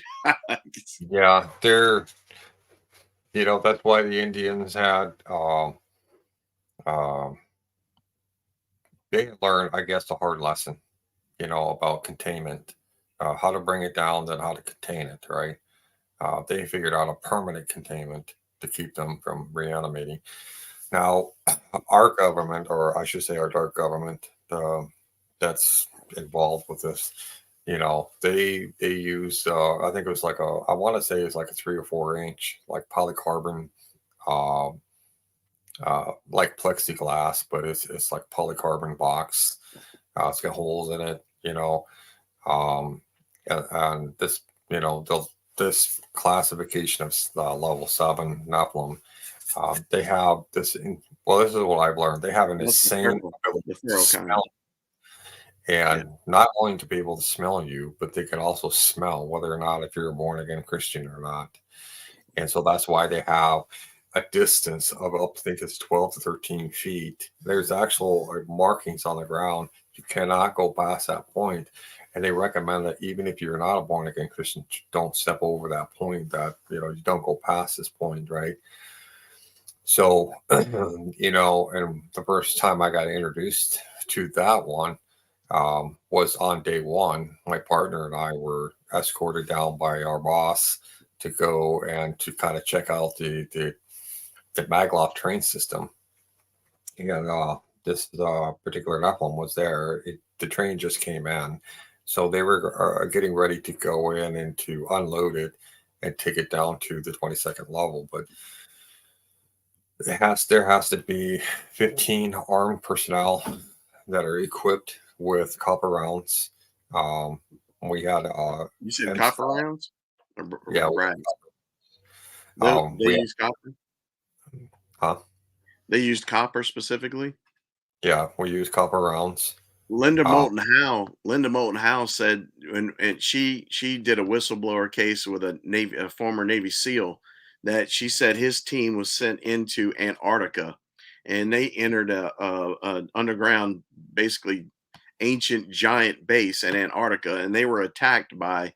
They said they found these giants that were in stasis. They were like asleep, but apparently they woke some of them up with their presence and being there. They got into a gunfight with some of these creatures, and she said that they were told to switch their magazines to ones that specifically had copper rounds. Yes. So that's interesting, an interesting point, and that you back that up with the information from your show. How far did you say that line was that they had to be kept away from that Class 7 giant? It's about 12, 13 feet away. 13 feet. Yeah. And So we form a perimeter around it about 13 feet away from it. So, and that's amazing for the audience. You said that it can not only smell your DNA, but it can smell if you are a certain level of believer with God. yes. And kind of keep in mind, at the time, I was not a born again Christian at the time. My partner, however, at the time, because our principal job at the time was that we were going to be working was kind of like an entry level position. So we're going to be stationed towards the front entrance of the building. So our job is going to be checking people in and out, but they want us to be aware of if there was ever a potential problem with any of the Nephilims, this is what we're going to have to deal with. And if we get called down there, we know exactly what to expect. What we're going to see, what we're going to hear, what we're going to smell. We're equipped with M4s, so at all times, we have cameras everywhere. There's not a place that doesn't have a camera, so we could see. What M4? What caliber? So we use the 223 rounds. 223. Yeah. Okay. So, and what do they smell like? Very earthly. Very earthly. They're kind of like dirt and sweat and a little bit of grass, maybe. They have but they also have a very pungent odor that goes with it too. It smells like rotten eggs. They have like a rotten egg, like sulfur smell? Yeah, like a sulfur smell. They've got an earthly but a sulfur smell to them. Okay. Which is kind of interesting because I've never smelled anything like that before in my life. I just thought maybe it was just dirty, like it gone through a sewer or something. But we were told, no, that's just how they smell. So they put them in they have their own containment room where they're contained the whole time. So I don't know anything about their feeding schedule or anything like that, or if they really even eat anything, because I haven't. Eating people? Yeah, besides people, yeah. But I do know they eat, but I just don't want to mess up in that facility. You might wind up on the menu. I was never really, I never really had an opportunity just to see what their feeding schedule is like or anything like that. We just have to, we just do rounds, we drive some of the levels we drive a golf carts, other levels we drive a Humvee, because you've got, you know, a large area to cover in a short amount of time. So, but we've always got about 4 guys up on the monitor stations that are watching all the cameras, and everything is, you know, laser tripped activation beams where if they step out of their zone or they break something, like say break down a door or something, an alarm goes off automatically, and then we have to go down. So the first protocol is they secure all the blast doors. They can't leave that area, that level. Right. And then we have to assemble a team. Like in a submarine, right? You're going to cut off blockage. Yeah. Right. And we've never, all the 2 years I was there, it's never happened. But prior to me being there, there's been a couple of incidents where this has happened, but they didn't go into great details about it. It happened like them escaping. Yeah, like one of them actually ended up breaking through a door and getting out into the hallway area and trying to find their way out. The blast doors came down immediately. This is about 150 yards to a blast door. So Right. as soon as that door was broken, they shut it down, assembled a team on the outside. They come in from both sides and then they subdue them. And what would you use to subdue them at that point? You wouldn't be using the M4s, or is that what you did use? No, they use some. So what they do is they use like an EMP gun. An EMP gun? Yeah, it's like a high frequency pulse radar gun. Hmm. And what it does is it scrambles their equilibrium and it subdues them. And it's just short circuits their central nervous system. right. It affects the central nervous system. It's the same technology that we have with the riot control dishes that we have. We have these mobile trucks with the dish, and they send out pulse waves. There's 2 different kinds, 2 different classifications, but one it emits heat. It's kind of like a microwave, but the other one is it's like a sonic wave, and what it does is it messes with your equilibrium, like your inner ear, and it causes you to kind of lose balance and stumble and right. And now, did you use the foam guns on those as well? the what kind of guns? Like foam. We don't because it's too messy. Okay. But Well, we had mentioned the reason I bring that up is because in our previous interview on the episode 3, you talked about how especially on the class 7, which is the feral type Bigfoot style giants, that they had pores on their hair that was an infectious fungus that really turned humans into zombies, right? Yeah, it's a fungus pathogen that is very, very toxic, very deadly. So the understanding the promise is part of the reason why you have to be so many feet away is so that you don't get this infection. That's also another reason why we have to wear special biohazard suits when we're working around them.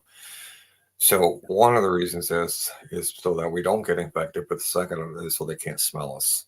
So we're just, So is that only on the class 7, or is that all of them? No, that's on the class 6 and 7. Class 6 and 7. How would you distinguish a 6 and 7? Any idea? Think of 7 as Bigfoot. Okay. All right. Class 6 would be like long red hair, hairy, but not as hairy as Bigfoot. Well, the giant of Kandahar would be a class 6. Mm-hmm. Still feral, but he looks more like a caveman, whereas the class 7 looks like a 20-foot Bigfoot. Yes. Okay. And so the 6 and 7 both have this fungus? Yes, they carry a fungus with them. How And far did they say you had to be away to be protected from the fungus? he had to be at least 13 feet that I 13 know of. feet But indoors. Okay. but they recommend more. But when if they have to transport them, they transport them in polycarbon boxes, and you have to wear your suits. You have to wear your CBRN suits, Yep. and from there, we have a forklift that picks up the box, and we What kind of transport it. mask did you wear in the suits? We had the built-in oxygen respirators. For scuba. Yes, Yeah. yeah. Okay. And is there anything specific you could talk about as far as the design of that? Like, was it common? Did you have to have an air tank? Did it have a filter where you didn't need an air tank? Yeah, it's got to build in as the tank is built into the suit. Okay. The only thing it does is it pumps the oxygen into your suits, but we still have to wear the face respirators, Right. and then we wear the CBRN suits, which is you see like this got a plastic windshield to it, right? And the oxygen comes through, but it's got a valve on the back where it releases the carbon dioxide. So you can Right. hit open, pop open, pish, and then that's just getting rid of the old air or the carbon dioxide, whatever you're breathing out. Yeah. So, So explain to people what happens if a human was to be infected with this fungus from these uh, spores, these airborne spores. if you get infected with one of these things, a spore, a single spore fungus, you automatically get taken into what they call the decontamination unit. And from that decontamination unit, you are put into what they call an isolation ward. And during your time in the isolation ward, you have doctors that are coming in with the CBRN suits, and they're connected to the hoses, right, to the oxygen hoses, and there's really no antidote at that point. If you are, I don't know what the exact exposure time, but if you're exposed enough, yeah, you're gonna turn into this living dead tissue. Um, Zombie. primitive, yeah, zombie. You're going to turn into a horror film zombie straight out. So Mhm. describe that effect. I mean, how does that work? So you're put onto like this hospital bed. You're stripped down. And you're put into a hospital gown or whatever, but you're essentially uh, restrained to that bed. So you're not able to get up, not able to move. Um, you just start to turn and start to decay away. And then when they know it's a full on, then they put them down. Um, So what yeah. what were you when they were briefing you on this, when you were read in, how did they describe the process of the zombification? Did they call it the zombification process, or what did they call it? And how did they say was the reaction, and what were the symptoms, and like what happened to the sport? What would you witness if you saw this happen to somebody? No, they don't call it zombification. They call it trying to think of the word here. Uh, or how to pronounce it. Necropolis. Necropolis. Yeah. It's a form of necropolis. And they just told us um they have what they call biological sensors. And these biological sensors are placed throughout the whole entire building, so the whole entire DOMS. If the sensor goes off and detects that you have this spore, this fungus, Spores are right? even in the air. Right, Yeah. right. Um, then it will alert the security staff, and the security staff will then have to go locate the individual. And then once they locate the individual, they have to take him down to isolation ward. Um, then they have to call for it's called the cleanup crew. The cleanup crew comes in. They have to sanitize that entire area um, to get rid of any or and all of that spore fungus. You know what Uh, they use to sanitize by any chance? I don't know. I don't know what the name of the chemical is. But if it's residue, like a hand residue, like they touched a wall or touched a doorknob or whatever.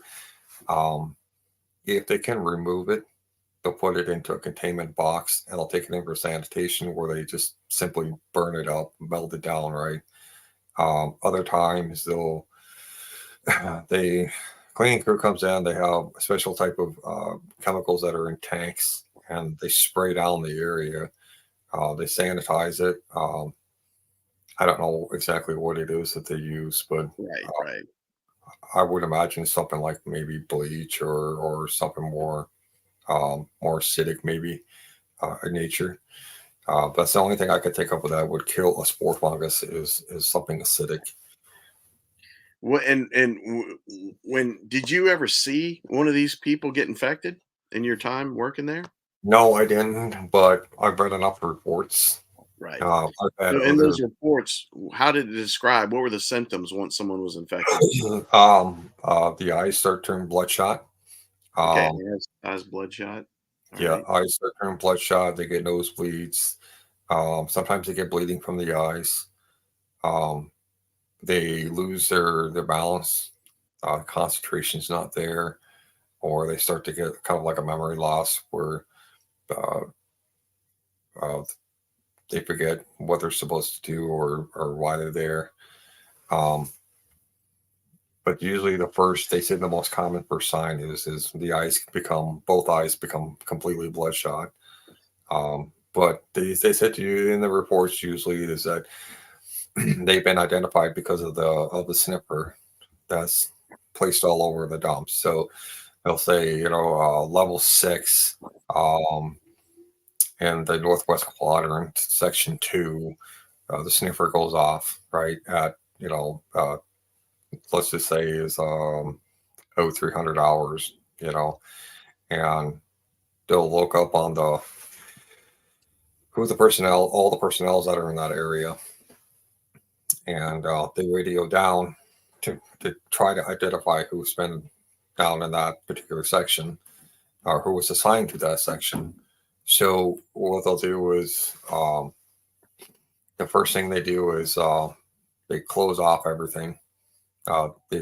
Those employees or personnel don't have access to get outside of that level because they close up the doors. And then all the ones that were not infected or they haven't been around in that section, they tell them to go into we have isolation chambers that they can go into. It's like big plexiglass boxes. They go into there and they have sniffers in there, and the sniffers will determine whether or not they're infected. If they are infected, and then they're held there indefinitely until they're removed and taken into the isolation center. But anybody who's not infected, then they have personnel that comes in there and will escort them out one at a time. So it can tell if the person already had it in their system somehow? Yeah. Now, somehow chances are that they've piggybacked off of somebody else's ID. So like you have your ID, right? And when Right. so you're given certain access to certain levels. Now we know some people that are on level 6 have access to level 22 because that's where they go down. They get certain things down there to bring up to level 6 to do some other stuff, right? And what happens is sometimes the curiosity gets the best of them, and then they start going into areas that they're not supposed to. So then they had to, before I came in, they had to implement new security protocols where they had to change a few things. They had to put even more locks on more doors. So you may have to go through 200 doors just to get to your workstation at this point, but it's better to go through 200 swipes and get stopped by security personnel than it is to, Get exposed. the risk of, this contaminating entire floor. So, Right.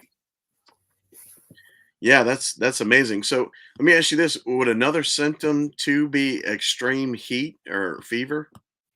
yeah, so rapid fever, that's another pretty common sign. Like if they're perfusing a lot, right? because everything down there is all temperature controlled.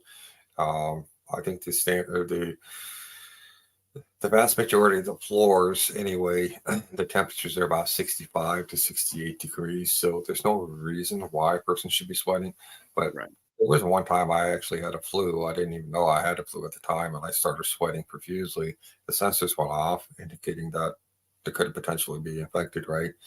So I went into an isolation chamber. Well, I bet you're nervous. I didn't think I was going to go home ever again. I thought that was it for me for sure. Right. And the doctor came in. They did the blood work. They have a lab right there, all within that area. So they have to sanitize anything. They'll sanitize it right there. So, but he came back and said, "No, you're good. You just got the common cold, and you're running a little bit of a fever. So it's probably a good idea. You should go home and rest up for about 3 days and come back. Right. But you got it fever free. So otherwise, it sets off the sensors." Right. Yeah. Well, But that was the only time I was sick. Only time. But one of the big things they tell you when you first get contracted, they have to look at your status, right? And you have to be free Right. for at least 6 years. Right. That's common. Yeah. Right. And they tell you that as long as you're employed with them, if you go out, let's say I go to Walgreens and I want to get my cold flu shot, right? Well, even when like people give blood and stuff, that's supposed to be one of the questions they ask them for the same reason. That's very common in the whole medical system. But the reason I asked about the temperature thing is because you remember the cases that we heard in Miami and in California of people having these going crazy, ripping their clothes off, becoming extremely violent, and attacking people and eating their faces. Remember, and they blamed it on bath salts, which is utterly ridiculous. But well, yeah, interesting thing about that is I actually have the actual evidence on this, but so one of my, I want to call a good friend, contact source within Russian intelligence, actually sent me an actual footage of people you broke up. Using that spore fungus. You broke up. Can you repeat all that? Okay. Yeah. So I have a very good friend of mine who's a source of mine from Russian intelligence, former Russian intelligence, who has sent me an actual video of the U.S. government employing that spore, that fungus from the class 7 onto a population and just north of Kiev. It's called a town called Preyap. And 2 Spetsnaz officers went down there to figure out what the heck was going on, because during the daytime they couldn't see anybody. People just disappeared. And so they went in at nighttime and they both got chased and they got caught and completely torn apart by these rabid people, right? So they ended up sanitizing that entire area. Total sanitization, okay? This is the reason why the U.S. used that as why we're having a conflict with Ukraine, okay? That was the main precursor of this whole thing, right? So, but the FBI, or no, I'm going to take that back. The Central Intelligence Agency, I had a good friend, a good source within the CIA. She had video recorded the actual meeting.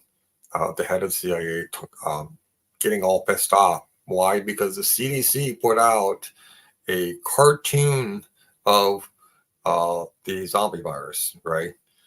Talking about what to do, what not to do, right? It's kind of like in a story format cartoon that the CDC was supposed to suppress this information, and they didn't. Instead, they put out a guide to tell people if you encounter this is a zombie virus, remain in home, close your door, make sure you've got enough food and water and everything that you need.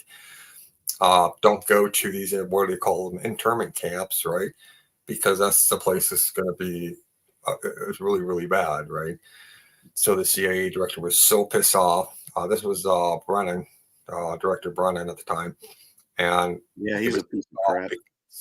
They were trying to cover up the Florida incident and admitted it on camera saying, yeah, so we told the press to alter the story and say this was purely basalt, when we know, in fact, that this was a zombie virus. That's wild. Yeah. Yeah, and that's why too, when Putin was claiming that they were having to go in the Ukraine to destroy U.S. built labs that were bioweapons labs, that's the stuff he was going to destroy. And if you listen to the media, they're going to lie to you about all of that, and try to make them look evil when we're the ones that were sending zombie viruses in labs over there. I mean, it's insane. And you have every right. And I know of people, not directly, but through friends of mine. I know contractors, several who died in the conflicts there. Yeah. And not only that, I know another contractor that also confirmed the story you just gave about the about the uh, the attack on the Spetsnaz soldiers. Spetsnaz is Russian special forces. That's Yes. they're like their version of like Delta Force, Navy SEALs, that kind of stuff. And yeah, I've heard they were able to confirm the same story that you gave, that video was legitimate. A lot of people were trying to claim that video. I'm actually looking for it now because I showed it before in my old interviews with you.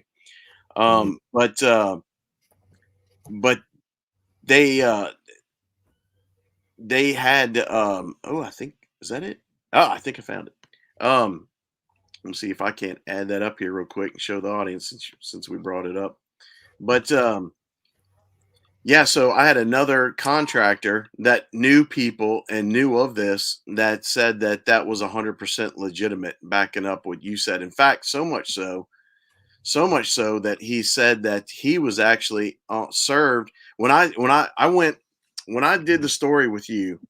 I went and went out to my other sources. I've got several. I went to my other military sources and contractors, asking them if they had anything that could collaborate your story on the zombie spores slash virus, for lack of a better word. If Because when you do intelligence, just like in news media, you're always trying to look for multiple sources. Viral sources. Yeah. Yeah, you need, and the rule of thumb is you want 3 sources, right? So the problem is when it comes to some of this stuff, it's so difficult to find whistleblowers that it's very hard to find sources on this kind of stuff. But still, I try to do due diligence and reach out to other contractor friends of mine and see if they could confirm anything about what you said, as far as now they don't know anything about, well, I'm not going to say they don't know anything about the Giants. I think they do, but they were tight-lipped and wouldn't talk about that topic. You know, they're still under. You sign NDAs in these programs, right? And they're Yeah. still under NDAs for what they can and can't talk about. Yeah. But that said, um, that said, what's interesting is that this guy, when I told him about what you said about the zombie virus, they flipped out. They flipped out because they were like, "How in the world did you get access to this information?" He's like, "This is so classified that," he's like, "I'm amazed that someone is talking about this publicly." And he said this to me. He says, "Now I will not go on the record publicly, like saying who his name is and all that." He says, "But I will tell you this." He said that everything you said as far as that zombie fungus is real and its ability to infect humans. But he also went into a whole lot of other detail on that. In fact, in my notebook, I might be able to even find the detail where he went into about that. But he said that He said it can also affect animals, not just humans. He said Right. that he was on retrieval teams that I don't see it in my notes. He said he was on retrieval teams that went after infected humans and animals that were infected with this on the surface. And he spoke about the Miami incident, and he was a part of retrieval teams to go after these. He's the one that said they had these suits like you described. Yeah. He went into a detail on the suits. He said they had to stay over 20 feet away, Yeah. but that's because the wind is blowing these spores. He said the spores are heavy, so they fall to the ground very quickly. But even in the open wind, you had to be 20 feet away to be safe from them. He said they wore these suits. He said they had these guns that were a spray foam, and Right. it would spray these things up in a foam that would harden. And Mhm. then they were immobilized. But Yeah. not only did it immobilize the creature for containment, but it also stopped the spread of the spores. And he said that was the purpose. He said they hated these suits, the foam, and the weapons they had to use because they were clunky. They Yep. they couldn't use normal line of sight. They had to use like technology, and he said it was very clunky, very cumbersome. They hated this stuff. It just didn't feel natural to being able to do their normal procedure movements. He said he was called in on a team in Colorado to take out a zombie bear and mountain lion or something to that effect, cougar or something like that. That Well, had been if infected. you think of like bubonic plague, Yeah. right? So during the time of bubonic plague, which when we were told that it was spread by fleas, but I still to this day believe it was spread by spore fungus that was that had gotten on to a lot of the food that were in the carts, you know. Right. But we still have the bubonic plague or the bubonic virus. You see stories about it, usually up in the mountain ranges. I lived in Colorado, and they warned us don't mess with dead squirrels because they carry bubonic plague. Yeah, yeah. They carry So it's known to be carried there.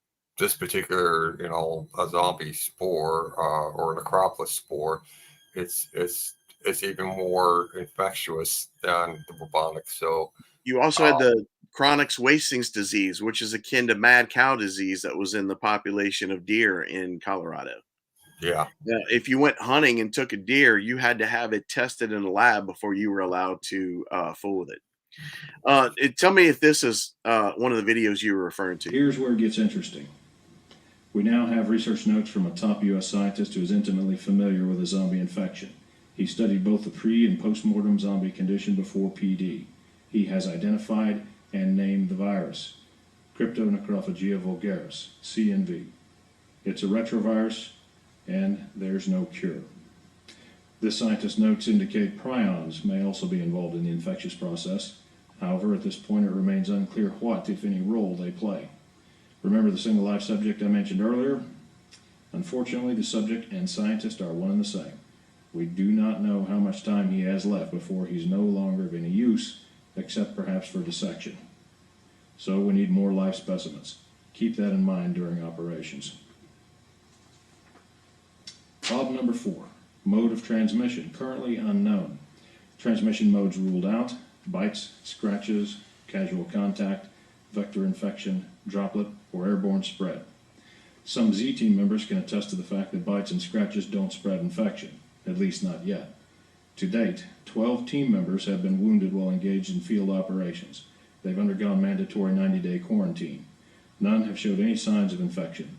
Not all team members are out of quarantine yet, but we hope they'll be released and return to active duty soon. Problem number 5. Emerging public awareness of the situation. I'm going to mention each of these points, then talk about them in greater detail.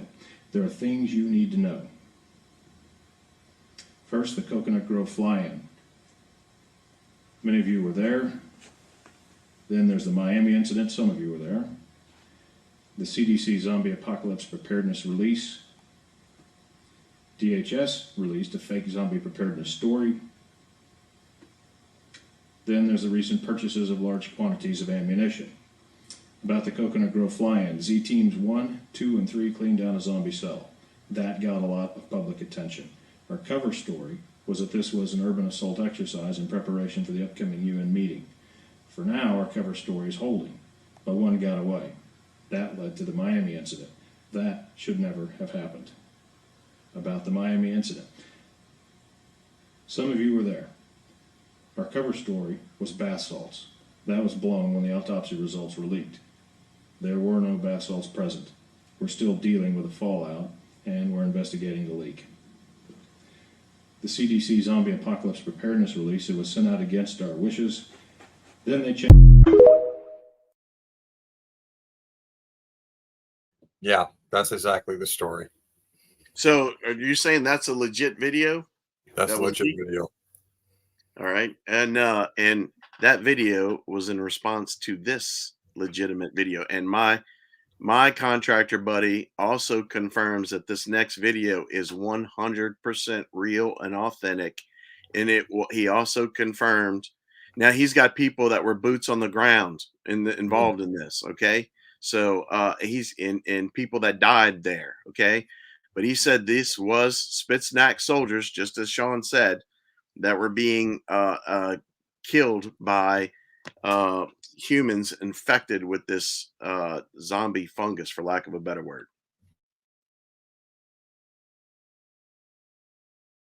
Прием, 9-2. Могу его видеть. Стреляют, товарищ командир, стреляют! Двое его преследуют. Подлетаю, 70 градусов на юг. Еще один. Их уже 4, которые его преследуют. Их уже 5, товарищ командир, 5. Двое справа. Средний вышел из здания. 5, товарищ командир, 5. Стреляют, товарищ командир, стреляют! Мы его поймали!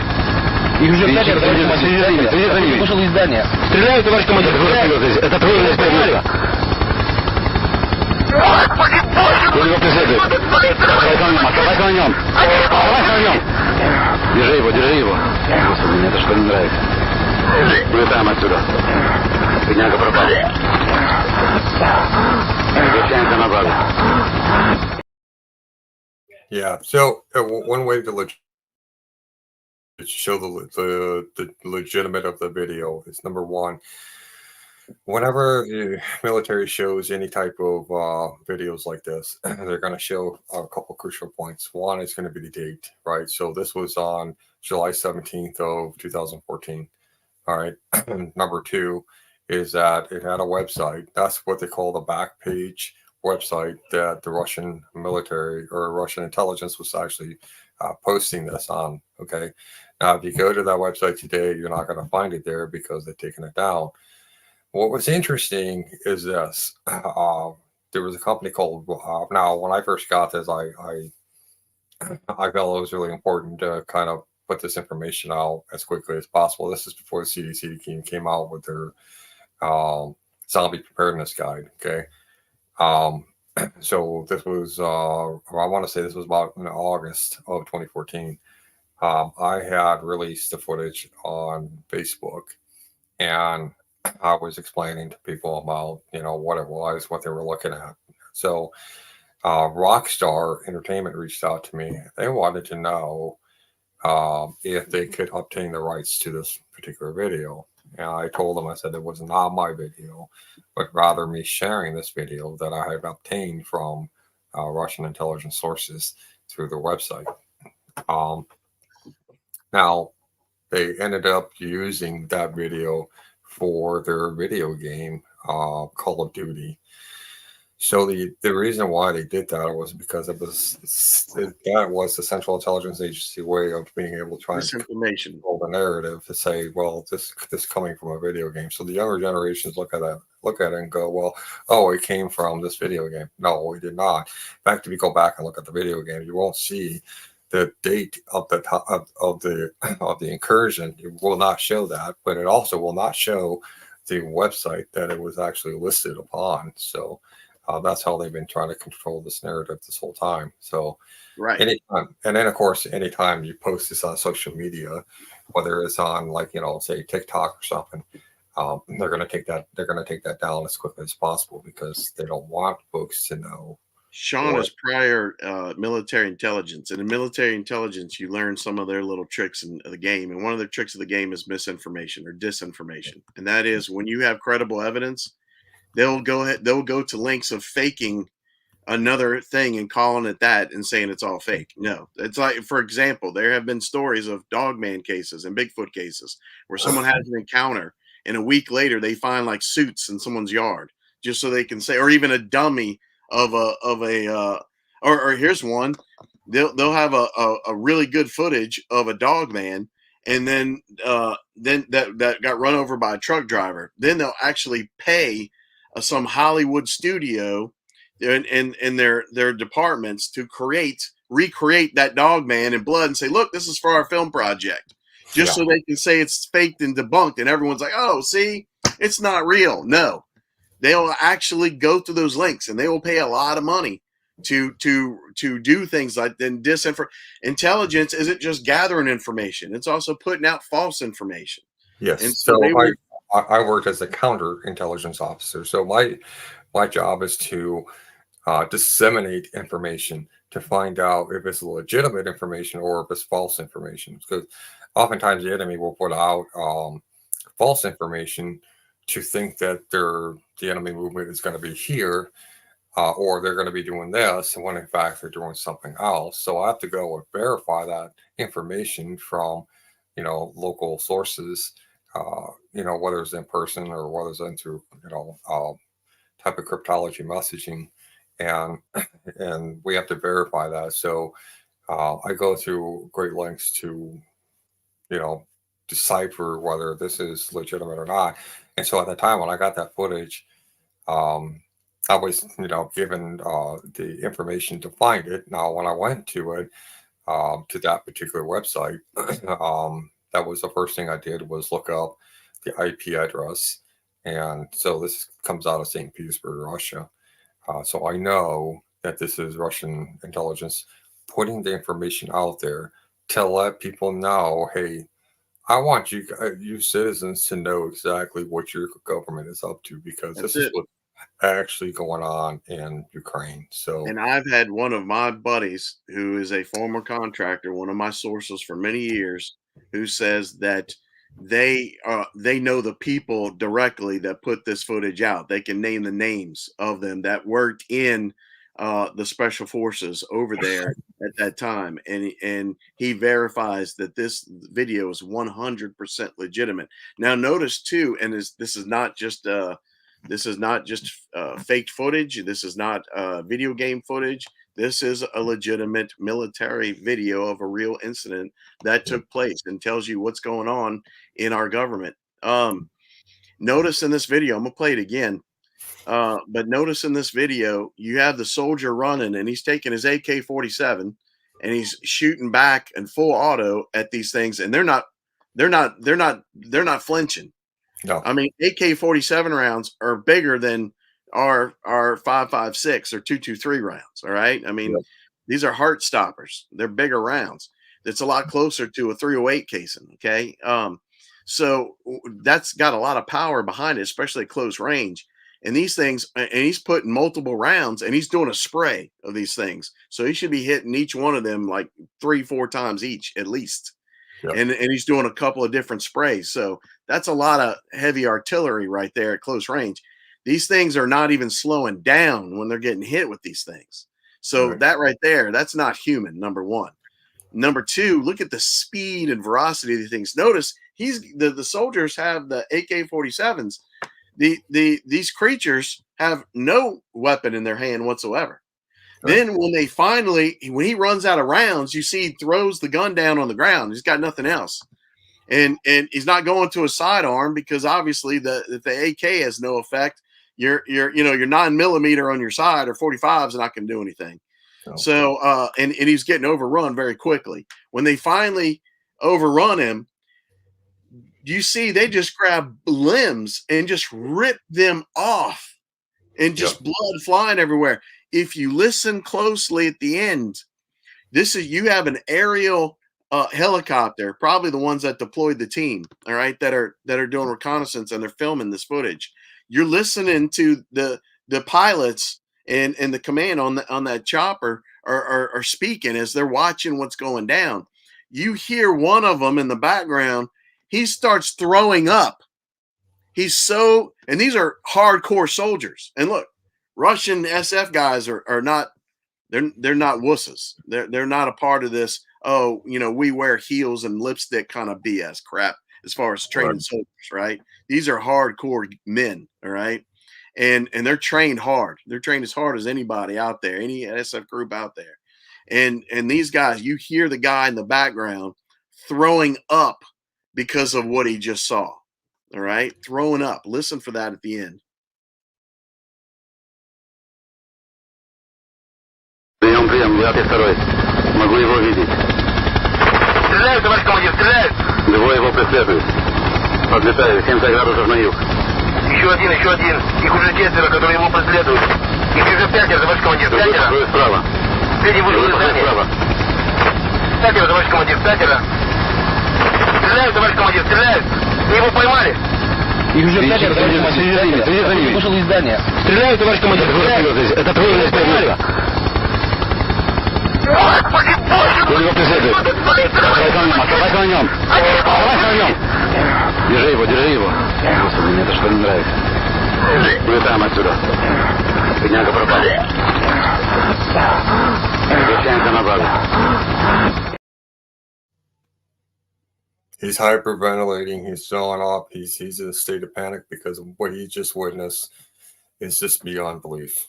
It is beyond belief. By the way, I noticed this time too, paying attention, that the Spitsnaz had infrared cloaks they had on them, but it wasn't, you couldn't tell much because it just looked like a cape because they had it all to the back. But like a parka. It's like a poncho that they can cloak themselves to hide from infrared and thermals.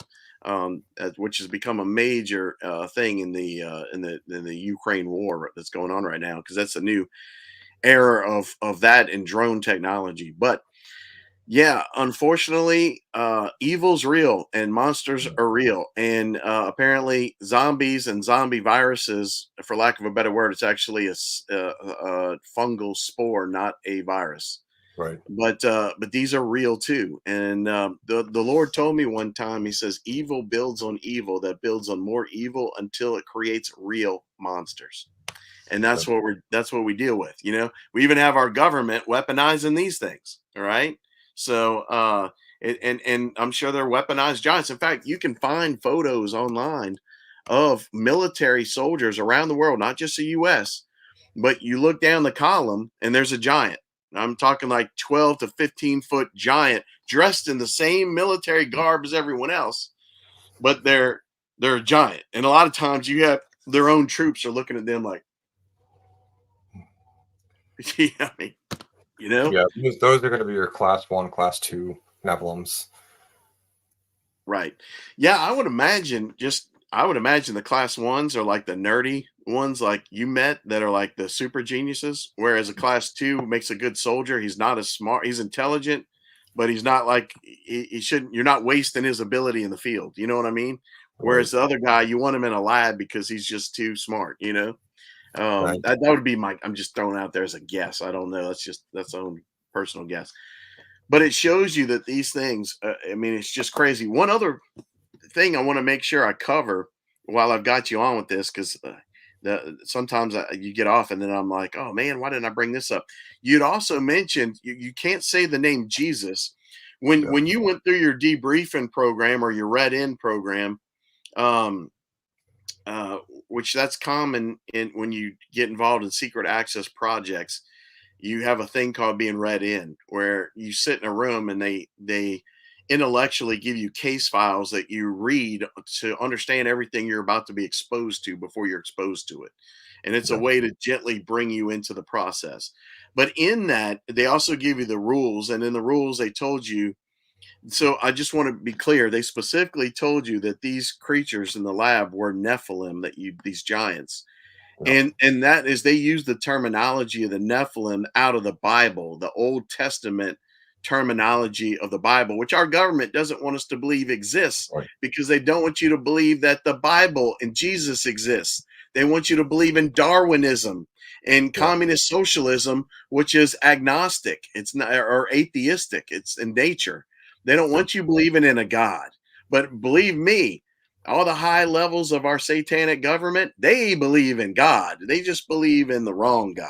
All right. Um, hence all the stuff that they're working on right now. But that said, so I just want to be clear. They told you that these were Nephilim, like straight out of the Bible, Nephilim, and that you could not say the name of Jesus, even an accident around them. Right. Correct? Exactly. And then also you mentioned yawning. Yeah. So I didn't know this until I got there, but they said, well, we're down on the 22nd level, and you are going through your usual, inspection rounds to make sure everything's kosher, nothing's out of place, and it doesn't matter where you are on the 22nd level. You're not allowed to yawn at all. My first question was why? Why can't you yawn? Is it am I giving off a scent or something? They said no, because what they found out is that when you yawn, you were actually saying the real name of God, the Father. Okay, so when you think of the word Yahweh, right, or Yeshua, when you take a deep breath and you're saying, right, you're actually pronouncing God's name straight up, right? So it's a major offense to them. It throws them into a frenzy, into a fit, and they can become very violent because by their own nature, they are very violent creatures. So they have to do everything they can to keep them as docile as possible through medications and, behavioral modifications. And the armed security can't do certain, like we have a list of rules what we can and can't do, but in particular we're not allowed to yawn. So if you are feeling tired for any reason whatsoever, they recommend that you you drink some kind of a stimulant, whether it's like Monster drink or that medication they use for like ADHD. I'm trying to think what it's called, Ritalin or whatever. They said if you feel tired when you're coming onto the shift, go down to the doc. Doc will give you some Ritalin. Stay perky and wait, so that when you're doing your rounds on that level, Adderall. Yeah, Adderall. They give you a mild stimulant. Mm-hmm. And yeah. I've never taken it myself. I've always drank like Monster drinks. I got so hooked on Monster drink when it first came out, Red Bull and all that kind of stuff over the years. And then when I left the field, I left the career. I just stopped drinking that stuff because it's not really good. When you spoke in your conversations with this giant, and one thing that's interesting is I really asked Shawn this a couple of times, and he said even though he spoke with this creature for 2 years, he could not remember the name, and he doesn't know why he can't remember the name of this creature. It seems like that would be something that would be like super obvious when you meet something crazy like that, but there's some kind of a block where he doesn't remember the name. I thought that was interesting. Is that the case, Shawn? Yeah. To be honest, there's certain things I can't talk about. Certain things Got you. I can't. Okay, well that makes total sense too. We don't want you to go into any areas that you can't that you don't feel comfortable talking about, because people do die over this information. This is not a game. That said, another thing in your conversations with this creature, you once asked him in a almost roundabout way why you couldn't say the name Jesus. Can you explain that? Yeah.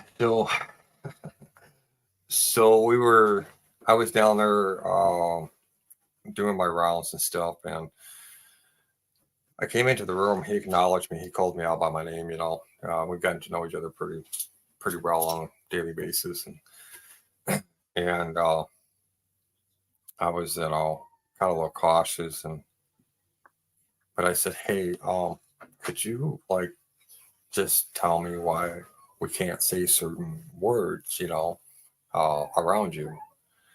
And he said,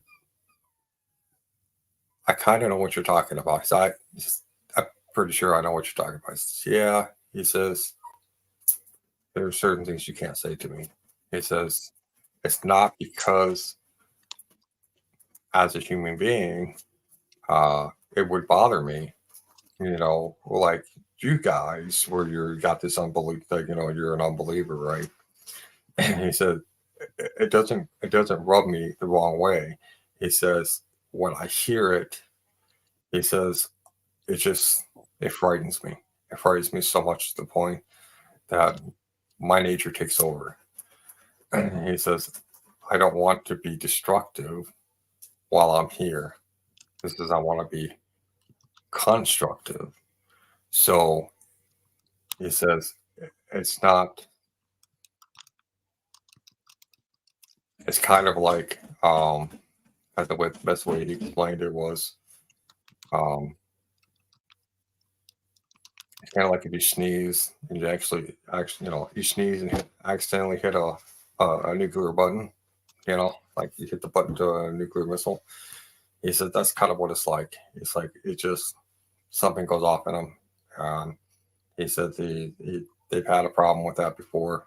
People coming in yawning. He says yawning. He says we don't yawn. He says I don't sleep, so I don't yawn. But he says I don't want to hear his name. He said I want nothing to do with him. and then I said okay, that's fine. So I started backing off a little bit, and then later on, I was coming back and doing my secondary rounds too. And I just kind of said, boy, you must really hate him, huh? He goes, you have no idea. He says, you have no idea. He says, that's why we're working with your people to make sure that this doesn't happen. That bad guy doesn't win out. And so to them, the bad guy is Jesus. Yeah. Yeah. That's wild. Yeah, so that led me to my first that changed a lot about my views. It changed a lot about my preconception of whether or not God is real. And short time later, that on you? Yeah. Then some short time later, that's when I had some good friends who were in the faith, and explain things a little bit differently, right? Explain to me who Jesus was, what he was trying to accomplish, and why he was here, what the sacrifice meant. And that's when my wife and I decided that was the time that we both came to Christ together. And, my perception on a lot of things in life had completely changed. Yeah. And, I didn't know, of course, I'm the kind of guy that doesn't make decisions lightly. I consider, every option, every angle. I'm always looking at things so critically all the time. I think that's just part of my nature. Part of my training is believe nothing, research everything. So, and to me, coming into the faith in Jesus, as a personal imano, that was something that I chose, my wife chose. And it's been one of the best decisions we've ever made, because we've been able to overcome so many things in life, and to him. In fact, our marriage probably wouldn't have survived if it wasn't for the fact that we had both came to Christ at the same time. So that plays a big role in our marriage. But right, absolutely. Yeah, I listened to a woman one time. She was in the Illuminati, and it was like hardcore Satanist Illuminati. She's like, we did human sacrifices and everything. And she said that in the course of that, she came to realize that Jesus was God, and that he was good and loving, and was the opposite of what they were in the satanic cult. And so she converted to Christianity, and as a way to make up for the part that she took in those rituals and human sacrifices, was that she went public with her story to try to explain to people what and why they did those rituals, and what they were trying to accomplish, and she's trying to expose it. And she said that her job, her role in the Illuminati, was she was a historian, and her job was to teach the new generations, the children, They would have classes just like we go to school and have class, just like you talked about the Indian tribes passing on their culture and their history to the whole tribe, and even dumping the dirt every year as a and art. Well, she said that the Illuminati, they do the exact same thing, and her job was to pass on the knowledge as a historian to the younger generation.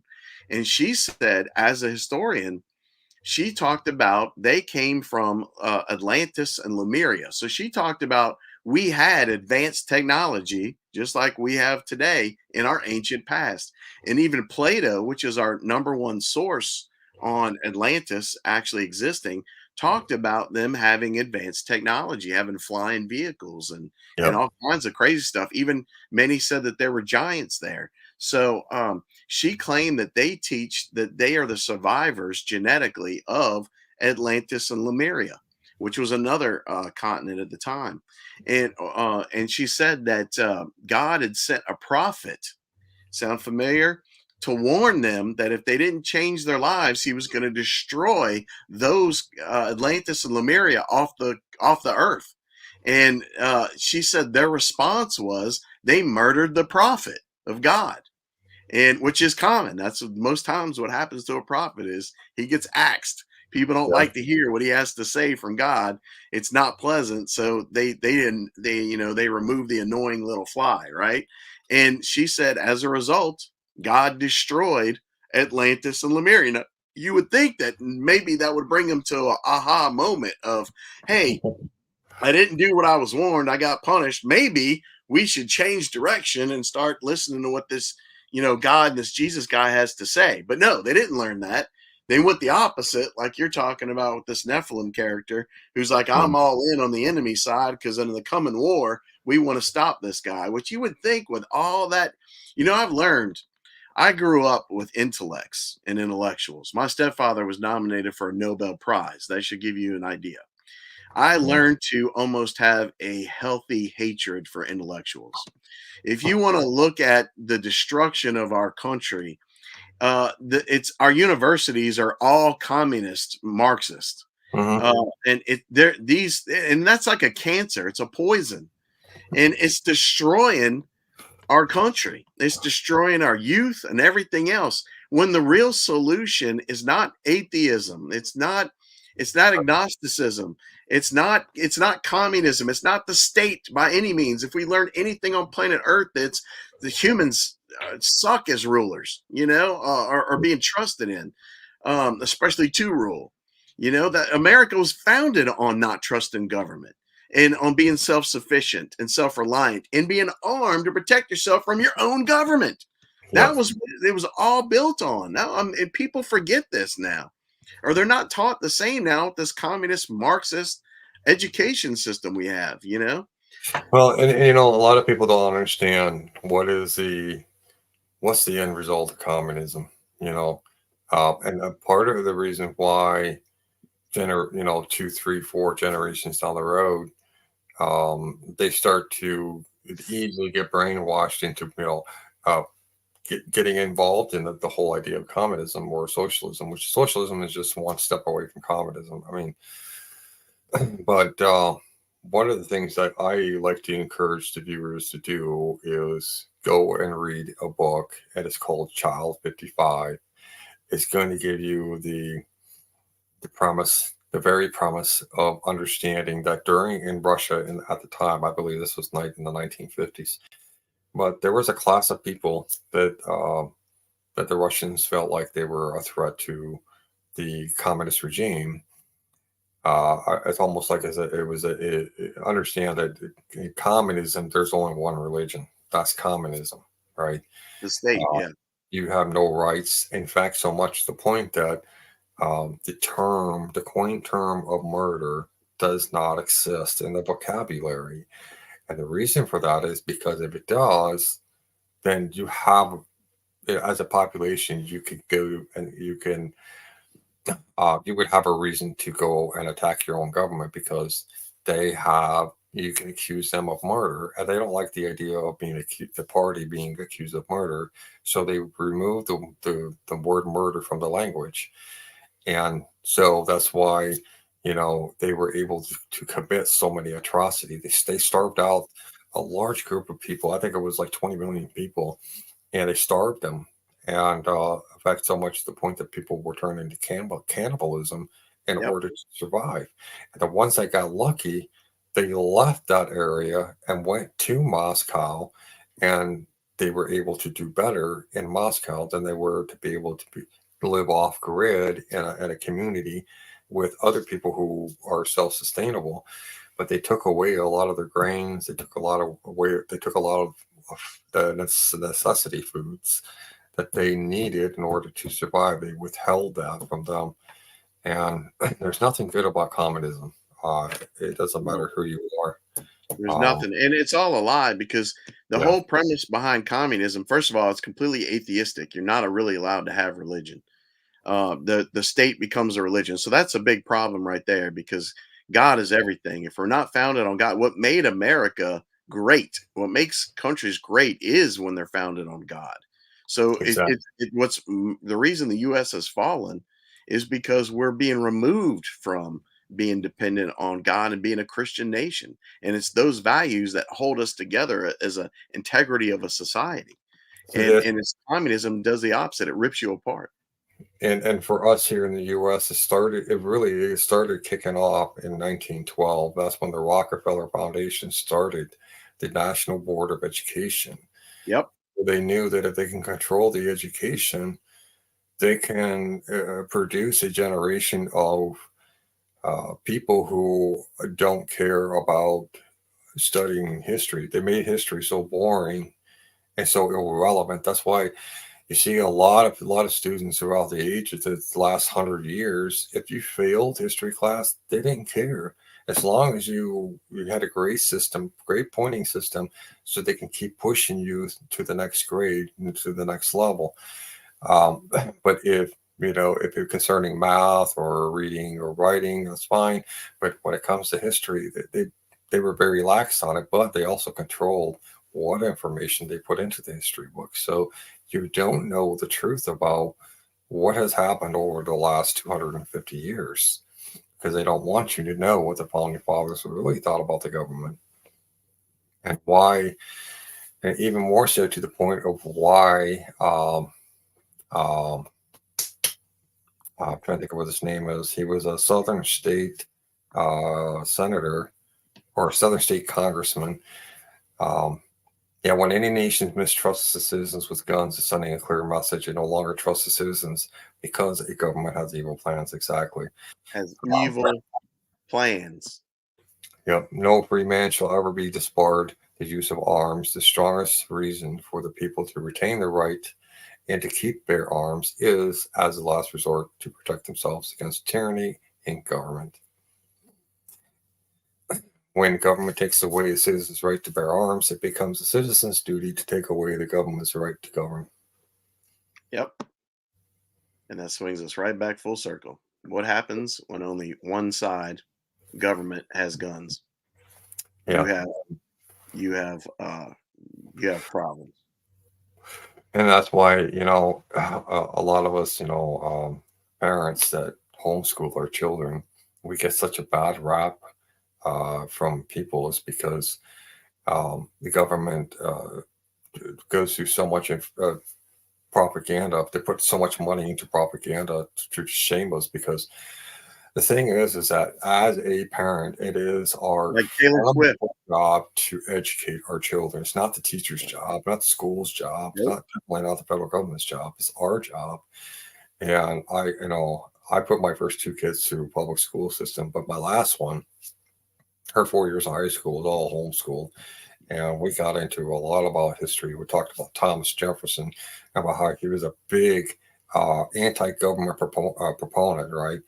And there was so much into that Thomas Jefferson believed that the limitations of the government should be so severely limited, and the federal government's only job is to watch over the whole of the nation, not just in the border, right? Like the borders, of making sure that we don't have terrorists coming across the border with plans to try to harmless citizens, or whether it's through fentanyl, whether it's through whatever course of actions. And now we have a government that has got so big and so out of control. We have,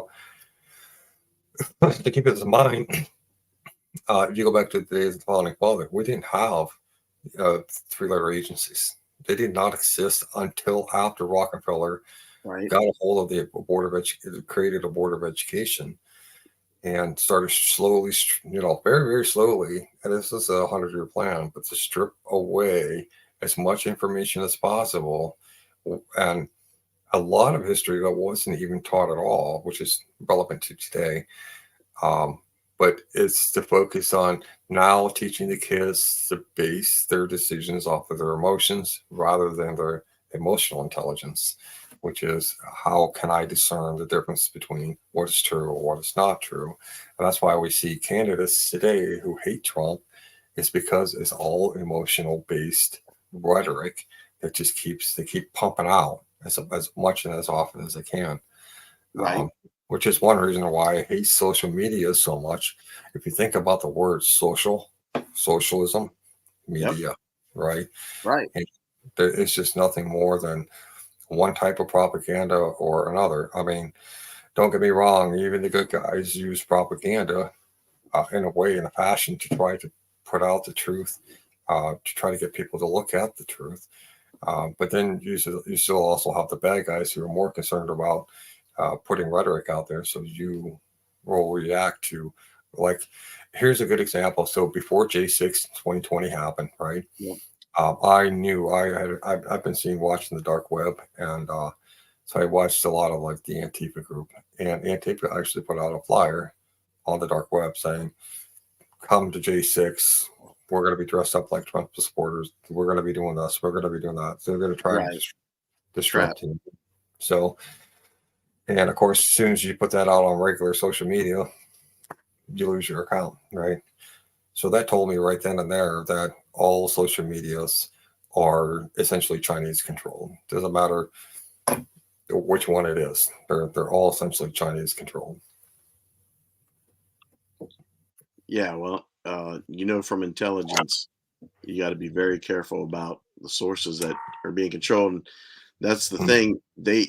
In the new communist system that we're facing now, and there's been an upsurge in this in the last few years, especially with the whole new aspect of the cancel culture, right? So we know with this that a large part of that cancel culture is that they're trying to all control the one-sided media. Yeah, and that's a major. So that's why people need to be. I think it's a great idea to practice disbelief. Believe nothing and research everything.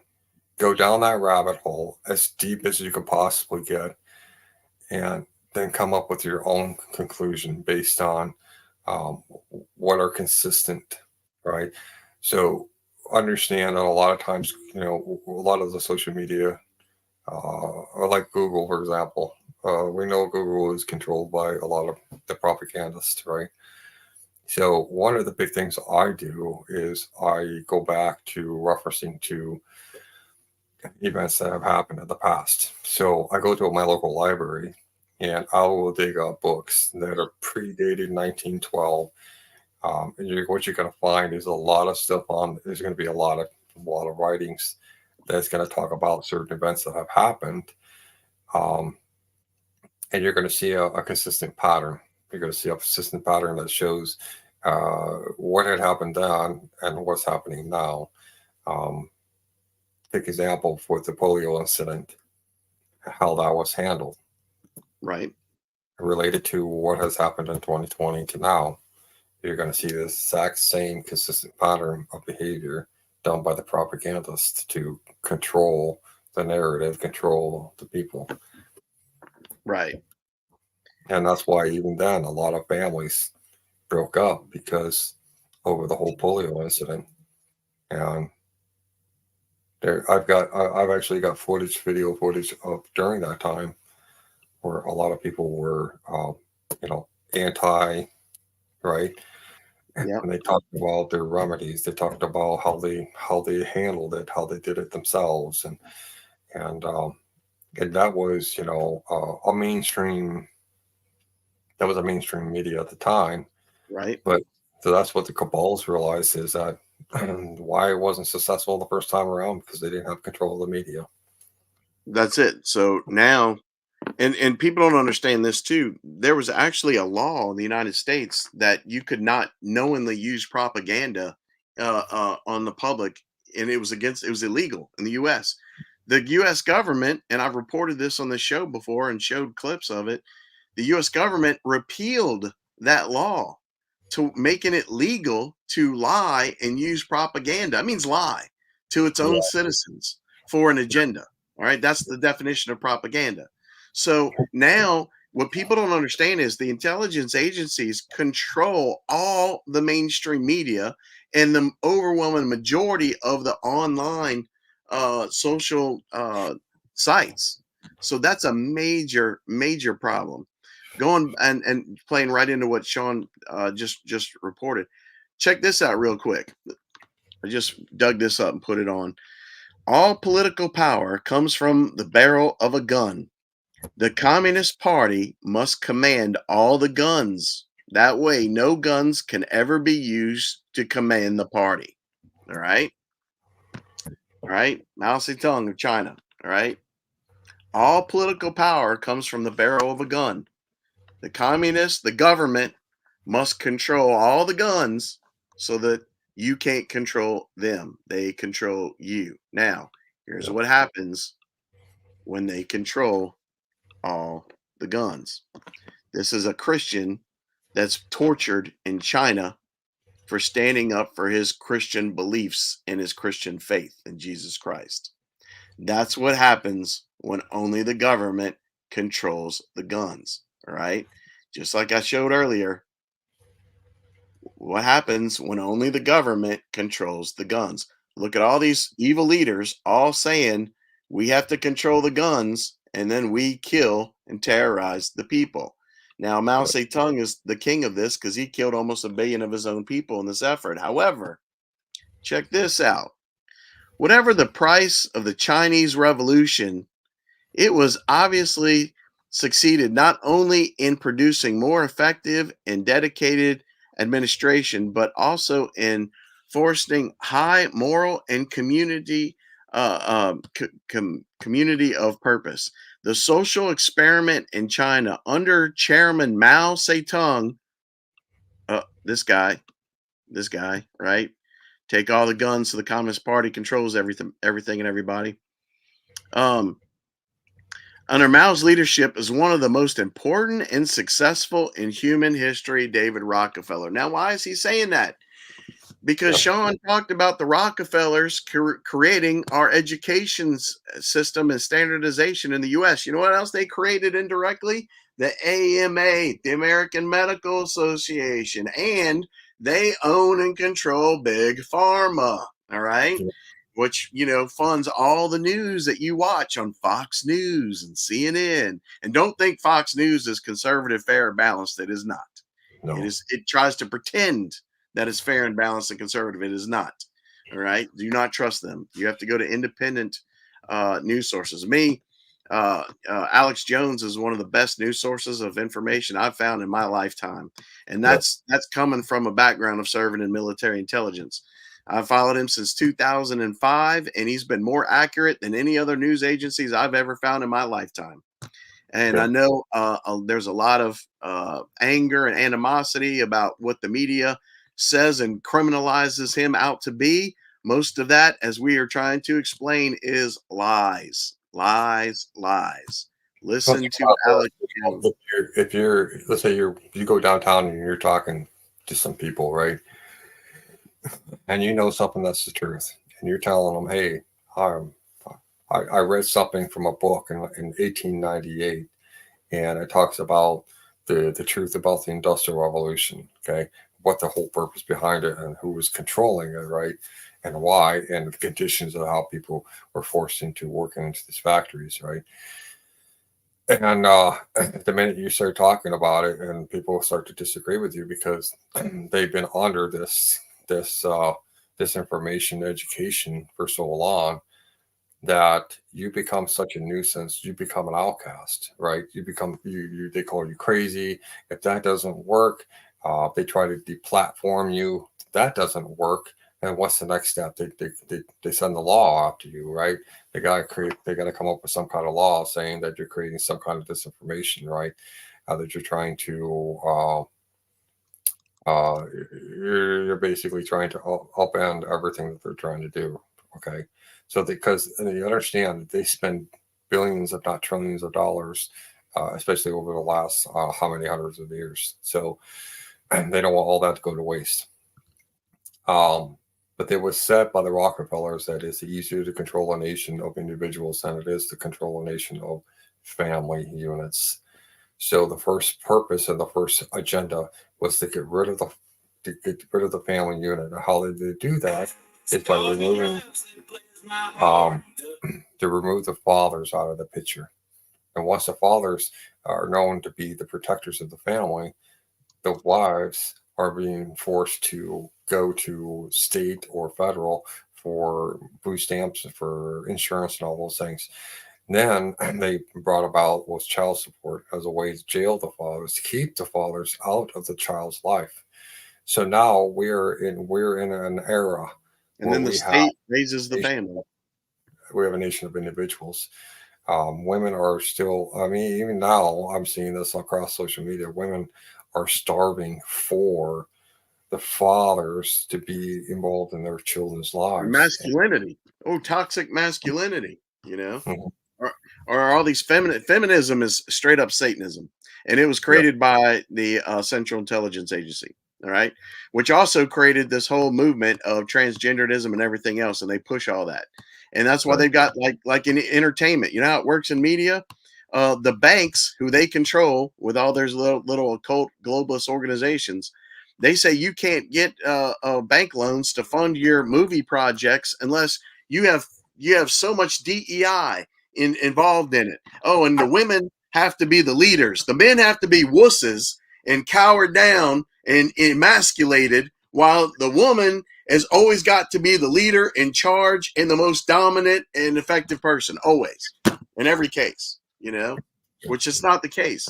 It's the inversion of truth. And that's not to say you can't have strong women. It's Right. not to say that you can't have powerful women. But when it's being done as an ideology, it's just like you can't have a show now that's not mixed race families. That's not to say there's anything. I have no problem with the mixed race family at all. I don't Right. care what color you are, what your skin is. We're all bleed red. We're all humans. We're all children of the same God. But when it's being done specifically because you say your goal is to root out the Christian race, the Christian religion, and the white race, to eliminate it, well, now that's just the very definition of what racism actually is. Right. So, I mean, you can't. It's one thing to be multicultural. It's another thing to say that we can only be what this is because we're trying to use a weaponized replacement migration to change the demographics. Exactly. Makes it Well, evil. I got to get going here, but Yeah. All right. Well, look, Shawn, thank you so much. I appreciate the time. A lot of people have already been responding. They've really enjoyed the show. I hope you guys learned something. Go back and check out the episode 2. And also, I did more on the zombie apocalypses later, feeding off of the one we did on episode 2 or 3 with the giant. And I hope you learned some more about this. I was real excited to hear about the intelligent Nephilim that he met, and God, Shawn, God's really blessed you with not only your journey and your opportunity to meet with these creatures and to be able to share that information, but also your journey back to Jesus Christ, because Jesus Christ is God. He's the Lord of everything, and to all the darkness we are facing now, Jesus is the solution. Jesus, people, nation, family. Like Shawn said, the devil wants to destroy the family as much as absolutely possible. All right. So the key is Jesus. All right. right. He's a And solution. I just kind of want to throw one last final thought out there Yeah, for you go real ahead. quick. So all the atheists out there, I just want to give you this little quick message for the atheists. So when you say you don't believe God, well, just remember this.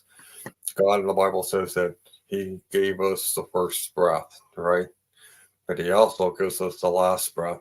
And every time you wake up in the morning and you yawn, you're saying God's name. You're praising him. And when you go to sleep at night and you yawn just before you go to sleep, you're praising God. So just remember and understand is this. We are always going to praise God, whether we consciously know it or not, because it is him who has given us breath this very day.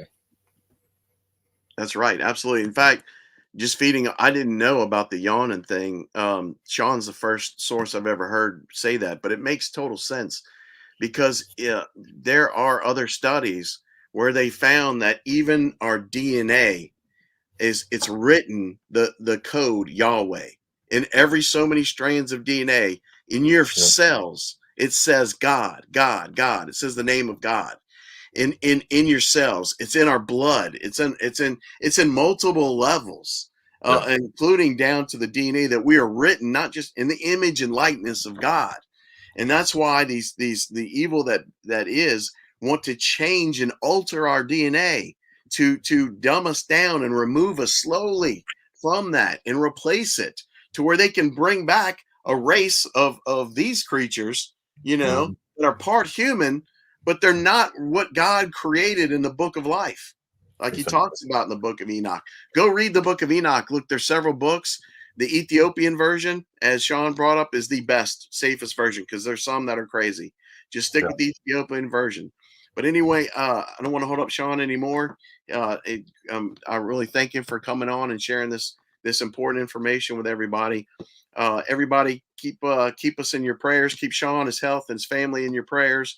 I've got a link on here where you can find his information. You can reach me at HarbingerReport@yahoo.com.